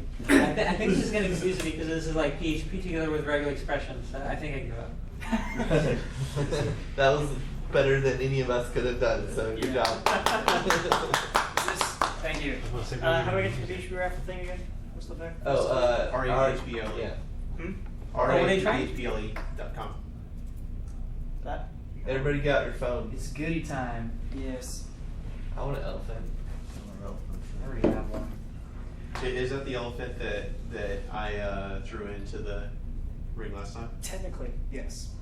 What I may is have forgotten that one at home, so this is actually the one I gave Terry, and I'm going to give him the one you gave me tomorrow. Aha. So this elephant is courtesy of the guy who actually put together the Kickstarter on the elephants, by way of me picking up that tech. I like by it. way of under. So, if you would like this lovely elephant, text the code to the number that's on the screen, and it will enter you into the raffle. But how much do we have to pay to text there? It's None. free. It's free. Whatever your normal messaging rates are. Yeah. What is H30? What is our area code? Carrier messaging rate. The area code is out west of here. It's like Willow City or something like that. Yeah. It's basically all of Central Texas other than Austin and San Antonio.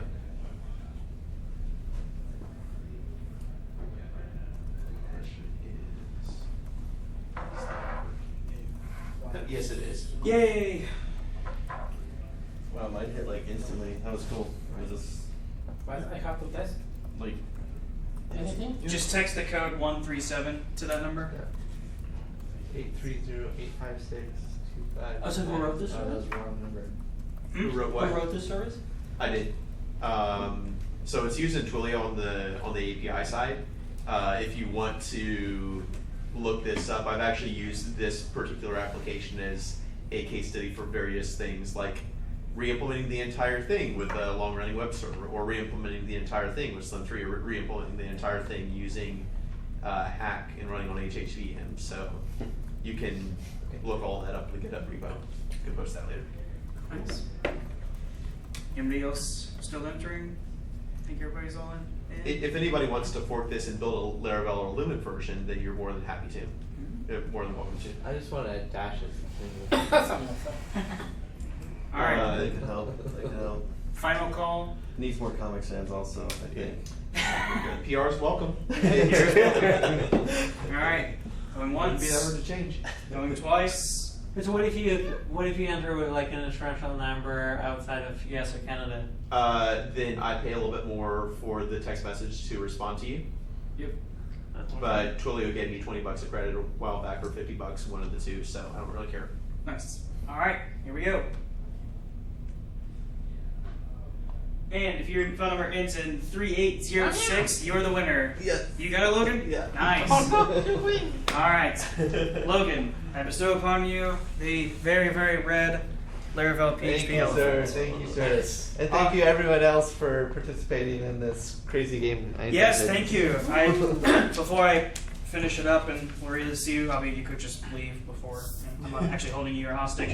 But I wanted to say thank you for being good sports. If at any point in time you're doing this and you're like, oh, that was actually kind of fun, like I liked getting up in front of people and talking, please, please, please, if there's a topic in Laravel, or even, it doesn't have to be specifically related to Laravel, as long as it's PHP, obviously, and can relate to Laravel in some fashion, by all means, contact me on the Meetup site, Twitter, I think my email's on the Meetup site, Facebook if you find me, and say, I really want to talk about blank, and I'll put you on the schedule. Right now, for the last 2 meetups of this year, we're pretty open. So you're not going to be competing for talking spots.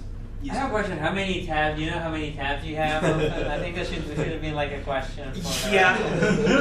If we do this again, I'm bad. Closest, yeah. Yeah. I'd be willing to say 50. 50? Only 50? I'm not sure. I know it's a lot. How much memory are you using? Well, there's a reason I'm using Opera. Yeah. Because it's a little better, but not by much with the memory usage. But Which is weird considering Opera uses Blink now. yeah, I'm probably gonna switch back to Chrome because Opera's been amazing. Blink? That's cool. Excuse me, but They switched over a while back. yeah.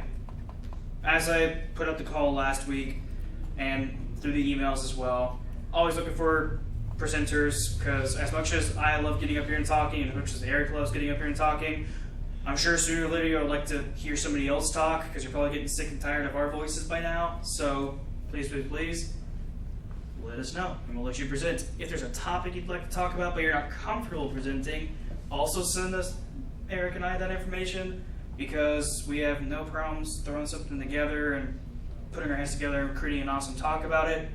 We just can't think of everything y'all would like to hear about. So basically, if you want to hear more of what you want to hear, let us know. If not, you're going to basically hear us talk about things we think you might want to hear. And don't want to have that disconnect. So yeah, that's pretty much it. Thanks everybody for coming out. Have a good night. Safe drives home.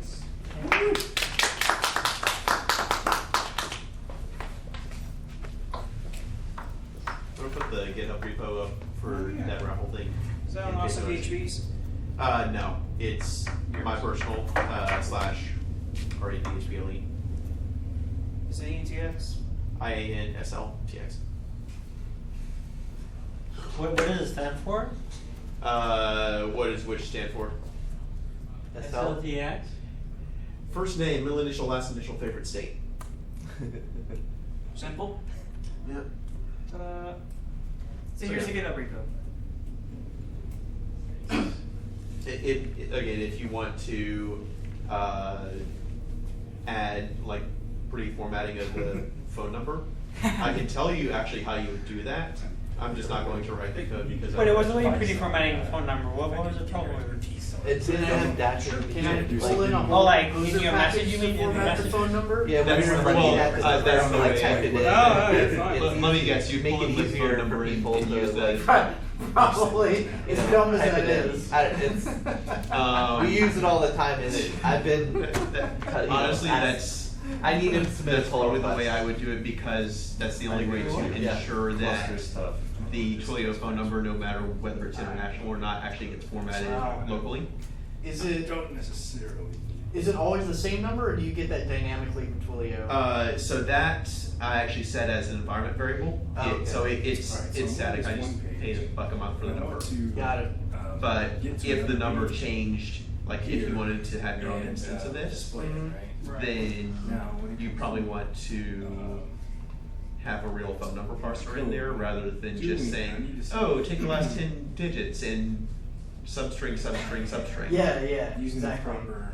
Because I would totally do that, except that it would break for everybody You know, else. if it's worse. So Why did you use doing such is a I word, have the Eric? form, And I'm grabbing the request. Use what? And then I Area code? Yeah. 825. Data Such a weird area code. So that area code is the same one that, so I'm from Fredericksburg, well, And then lived there from 2002 to 2007. actually. And before then lived in Oh, no, Little display Thomas a and different page. Sisterdale. If it And both of those were the if it fails, A30 it goes back code. with the So with the error message. I'm that weird person that has an A30 cell phone number. Is that? It doesn't feel 100% right to me. Is that? I feel like I hacked that thing. That one's actually a local call from Fredericksburg, which is one of the few VoIP numbers that you can get that a is second route. a legit But I felt local like call. that would expose some. I like the area code of Salt Lake City. It's 801. There's a 404 area code somewhere. I think that's in Georgia. You not have to have a login for like some like admin. So Yeah, just the give them a real simple question way though to is if you get want to simple figure out how information new somebody is to Austin, you ask them what their area code is. So now we have 2 area codes. Yeah, if Right. it's 737, then you're in. I felt like I was just using my 512 limited is the new, knowledge. the older one. Yeah, there's still numbers I don't available. know if Oh, I yeah. needed to like reroute it somewhere or And redirect. well, It'd there, be easier, but I thought like, Well, if people new to Austin, they wouldn't have display either a one. view that's not. I mean, Oh, yeah. the best. yeah, it depends. A redirect. That's would becoming, definitely Some help, people because change then their you phone know numbers. if they got it. Why would you change your phone number? Yeah. Because maybe you get too many spam calls on your old one. Laravel's off has the ability. I have 408. I should probably do that. I get so many automated calls now. Yeah, Well, so I really like my I get phone like number, online so- pharmacies hitting me up 24/7. you have iPhone, right? Yeah. So, So, there's lots of What's the Google different way? There's They like all do not for now. tokens Great, It and might then- actually be. Yeah, but then you have to run you your don't calls over necessarily VoIP have and a your username and password. So, do you But honestly, like, What what if it sounds somebody's like you do, Wait, like, we should username call. and password kind of situation. around calls But you could get. What now? Yeah, it would definitely make it Using phone easier call to contacts. protect what you're doing. So that someone just I didn't connects know that. it to an admin. Can you just Yeah. forward one that have you don't a recognize friend your with voicemail? Yeah, it's Oh, dude. Yeah. You just like saved my phone number. Yeah, That's it's amazing. I didn't know you do that. Okay. And so you can schedule it, like, The best part of it so that's what I have. And so Yeah. it turns on, what it does, it turns on this little thing, right? Yeah. So, So I only So basically, calls the from people value that are in my has address. Yeah, I did not know how to do that. do that. And I So then you Yeah, I have my default set up so that my phone still rings at night. Redirected with Just in case like I don't know something fires in my life. If it succeeds, then you get back to your. I think I'm paying. Okay. The second thing I want to do And is then, I like, wanted to add a success. whenever I metric get to this page. a number That was the other question. Yeah, for the whole- I thought I was hacking. that's a blocker thing, so I used to be able to integrate with Google Voice, but then I switched to a business account. do it For a long time, doesn't work there, and I like my So stuff. I lived in an apartment. I lived in an apartment at one point, and Yeah, so I I- got so much crap. I have Sprint and I have a mobile. So I was there for like So 2 years. between the and I got two, to it's the like point if where I ran barely to got a file, into oh it. wait, I actually have to. So what I was doing is, So- every time I would get into this, I would just like return this Unlimited and drop it back into the mobile side and this mailbox. And I think they actually scrub those addresses when they get it, because they don't want to waste. Part of it is One of the first ones setting those addresses. So if you just like diligently, and then I keep like a marker, I need to start using it. I feel like keep a marker in my car.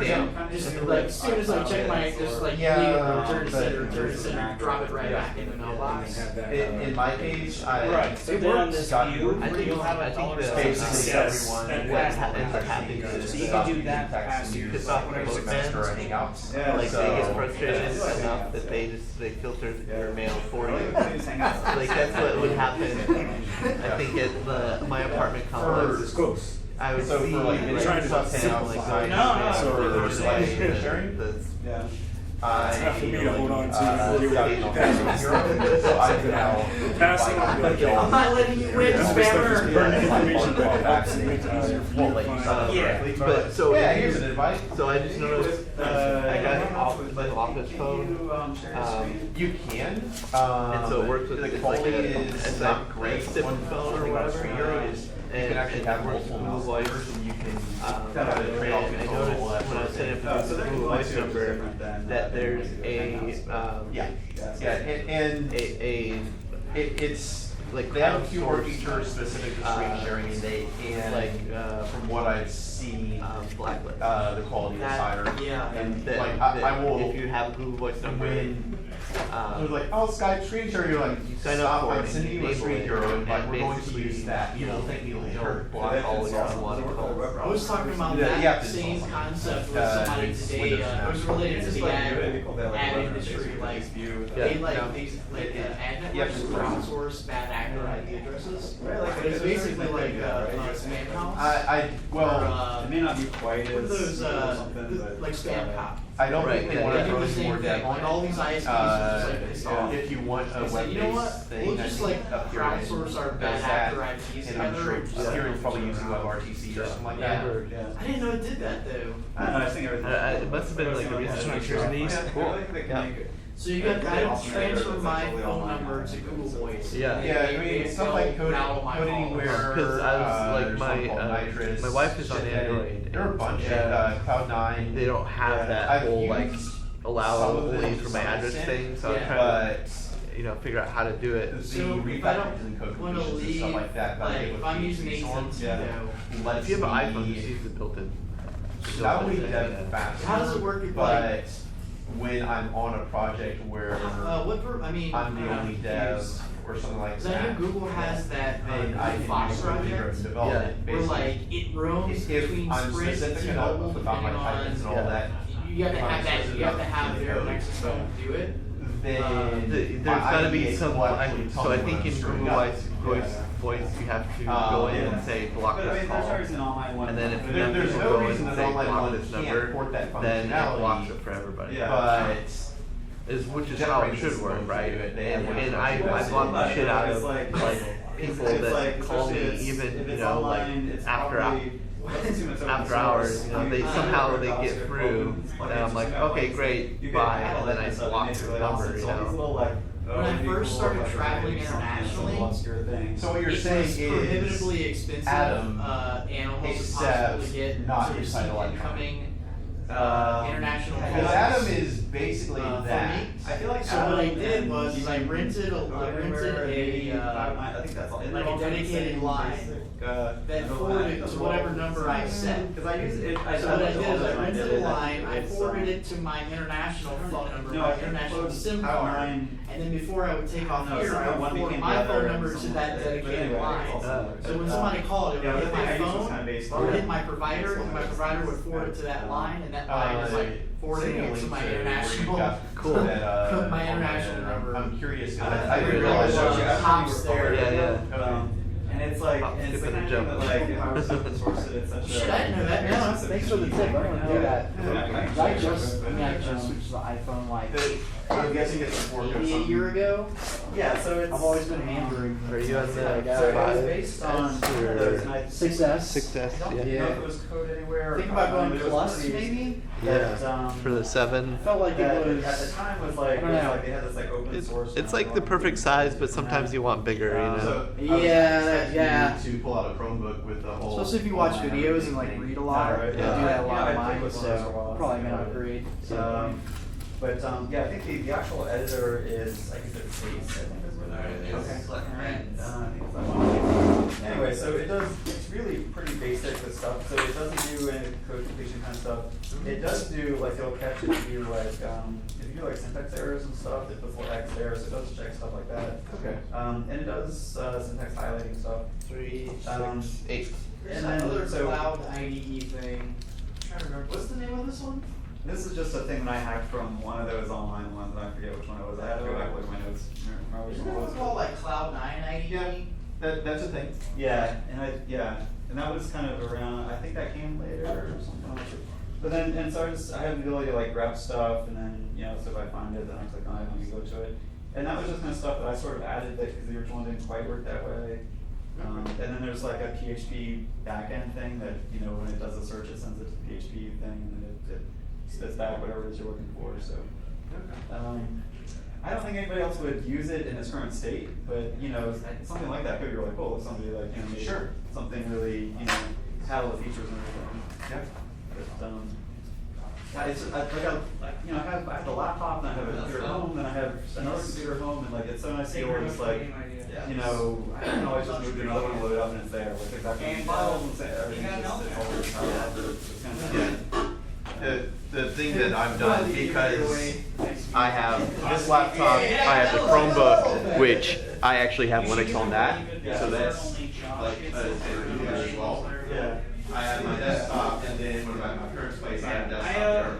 I have my notes to keep getting back to you on the Laravel talk. Yeah, because you do that.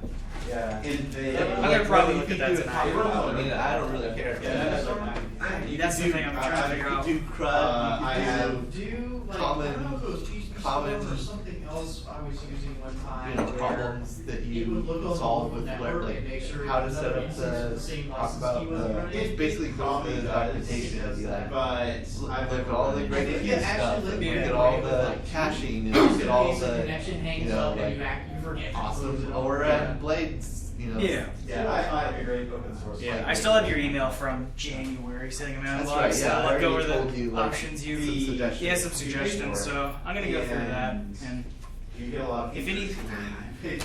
that'll be the absolute pain in the ass to search for it. One idea I was kind of tying up what you just talked about was here's some of the things that Laravel makes easy. Here's what you'd have to go do yourself to hook it up or something like that maybe. That always opens up of just a bunch of here's how it makes it easier. I think that they'll. So what's kind of interesting is only the parts project, which I'm not going to thank you. this. I have a lot of Okay, fun. please don't stay around. It's on the backend side. It's you're using Storm. Yeah. Guy who's more on the Unfortunately, they couldn't bring it DevOps with- side. Although he's also good. Using Zen Studio. And then one guy gets everybody does a shot and every time. Oh, Dark Souls. I know, Yeah. I'm going to trying to say, hey, you would do it this way that because you're not using the same software. You know what pisses me off the most about working on And then that them users' targeted code sales guy is having all this code intelligence. Oh, I know. Under like characters. undefined syntax checking and stuff. And then I open their file and the whole thing is just like highlighted red. It's like, dude, just get these. Oh, it's I not, get it, you're nerdy, you use Vim. it's not even good PHP score, it's get a decent MRC. Yeah. Or it's like auto reformat. Yeah. So are they in Austin or are They're still in California? They're still in California. There you go. They'll come to Austin. It's small first. This camera. We need this camera for our. Oh, it's 4K. Yeah. I actually didn't tell them either they turned it on themselves or we just didn't live stream. But I'm actually kind of fine that we didn't live stream. Yeah. It's more of a had to be here and that I didn't. Even if they were live streaming, I wasn't going to broadcast that because that just give a lot of people anxiety. Yeah. More than the force. By the way, there's 10,000 watchers. But That went pretty well. 9,950 more than paid attention to my tech talk. oh, Dude, telling man, we gotta get the same shit. I kind of want us to get stuff set up for the office because I'm kind of getting fucking annoyed at Capital Factory. Yeah. What do they do this time? Dude, all I can hear when like they have those meetups is these guys like standing out there going business, business, business, business, Oh yeah, business. I walked through one of those conferences and I was just like, fuck, now I remember the main reason I didn't like working up here was because of that shit. But, for example, I get it. Disrupt, buzzword, buzzword, buzzword. Disrupt. You know, we're very small media compared to a lot of the others they have. Yeah. But because of that, they keep moving around. Like, even, like, I said, our conference rooms I like because the setup kind of makes it a little bit more like closer knit, Yeah. freely to talk, things like that. Versus the classroom where you feel like kind of that same teacher-student thing where a teacher goes, who has the answer, and he or she has to pick somebody. But we can get moved around that like constantly. We have like no stable place. And like this month, we got an email last month like, oh hey, stuff and things, you're gonna be in the lounge, which is basically that kitchen area. And I was like, okay, cool, I guess. And then I get here, like fully expecting to deal with that, which I was actually like, okay, this might actually work. I think it'll be a cool setting to do like the whole like kind of gamey show thing we're doing. And then they're like, oh, that group canceled, so you can do the class what you want. I was like, could I get an email? Yeah. So bottom of the barrel. Yeah. Yeah, on bottom of the barrel, they removed like all the streaming stuff I think from their conference rooms, but they have like a mobile streaming thing, but it wasn't working. The guy was like, oh, I might have it working by next month, so we can use it for eating cushion. I was like, I like that might. So Yeah, our new space has the room is probably half of this room, but it's the same kind of like classroom style setup. We get a big ass TV for display. it's a little more. I want to get some cameras set up. I want to get a wireless mic, and a basically what we got at the Austin PhD. So I can send you a list of stuff to buy. I asked Derek, and he just sent me the link to like the company they use, but like they'd probably charge an ass load. If you tell me what to get, like we can like piece it together. Wire it together. Yeah. Because I want to get this stuff that they're using in that room across. I think they have it for here too, which I have to actually utilize it. Whatever. They have the ability now where you can actually live stream both the camera, what it's showing you, plus what you're showing on your laptop. See, this is what I want to do. It's like $3,000 for that. I'll totally do it. I'll totally buy it. So I want to do that because we have like sometimes we'll have like all hands meetings and we have several locations, so it'd be good to live stream that shit. Yeah, be able to. Because then you not the people like get on a Google Hangouts called the screen share plus call into a bullshit. Yeah. But And then have the whole echo thing going on. I did that today. I'm like, okay, mute Skype because I was like on a screen share. That's quite literally what we did, right? Yeah. They were presenting on the screen, so they did like a screen share and like they were like on a laptop. Like all these people in New York like could fucking hear what's they going on. had to call in. Oh, and it was like one of those. the same thing we did for Get Prime. It was like call-in things, like GoToMeeting. Yeah, it was a GoToMeeting, but then the screen sharing I think was still through that maybe. I don't fucking know. Yeah, it was. It asinine. should be like tomorrow apparently. So today I was on a conference call and found out that out of the group of 6 people on this other company that we're integrating with, one person actually knew that, oh wait, we have an OAuth 2 implementation on our side. We can totally do what you're asking in terms of integration. And like there are 5 other people like, can we do that? I'm not sure. And she's like, guys, we're gonna have to sit down and figure out like a couple of configuration options, but we can totally do that. But apparently I'm gonna get on a WebEx call with them tomorrow. WebEx. Oh boy.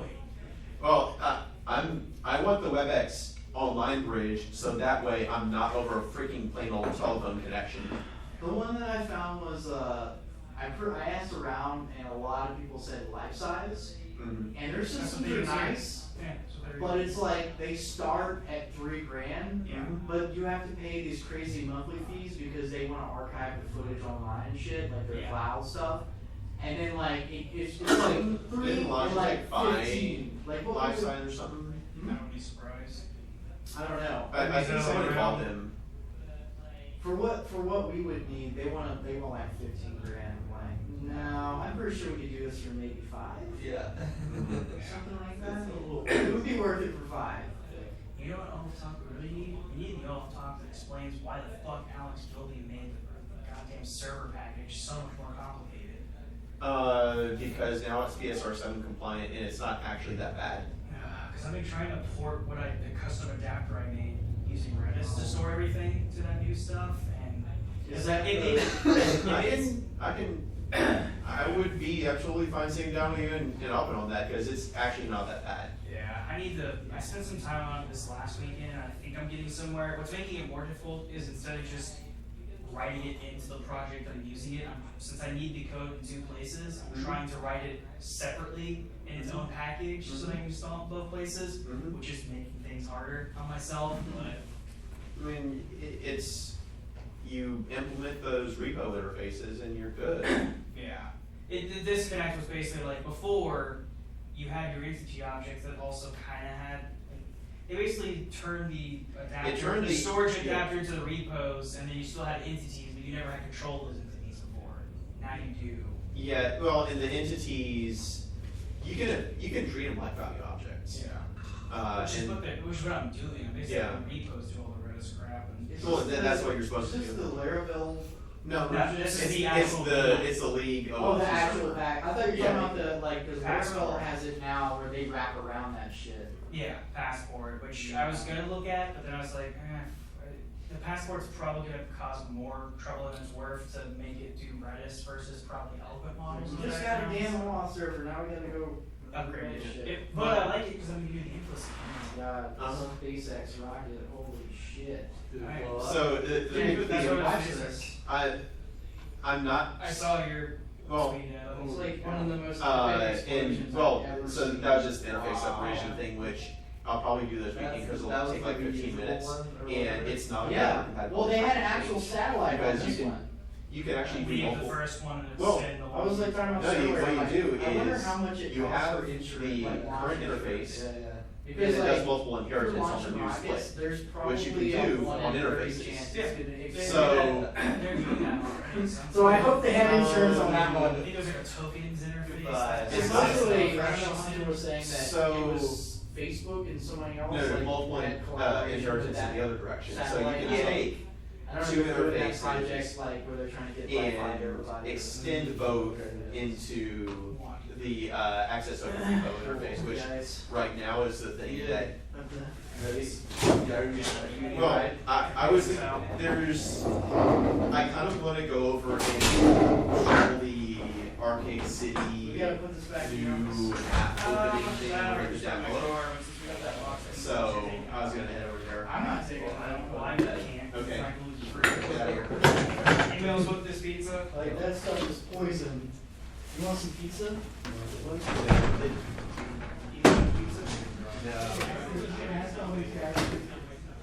guys want some pizza?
I just spoke with the Stella. Uh-huh. He said we will use the common audience, so we don't have to move anything. Okay, so the chairs are swope.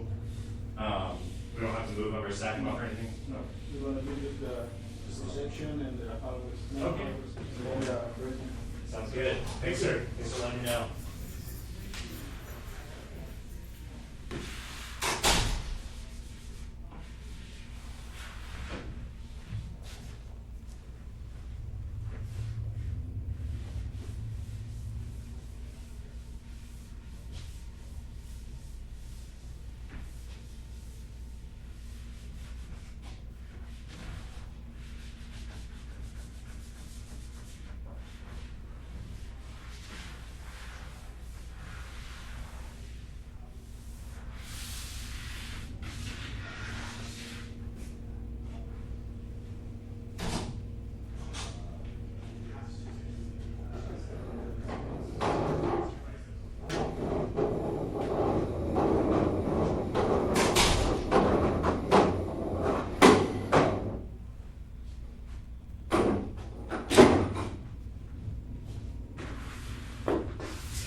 Estuve analizando los números.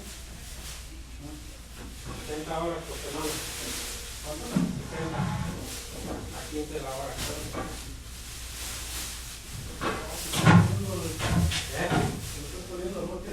No estaba claro por desagarrando con un plan. Las pilas las traigo yo, voy a ir para Padre Abrazo, terminando aquí en el centro. ¿Las necesito por algún lugar en especial?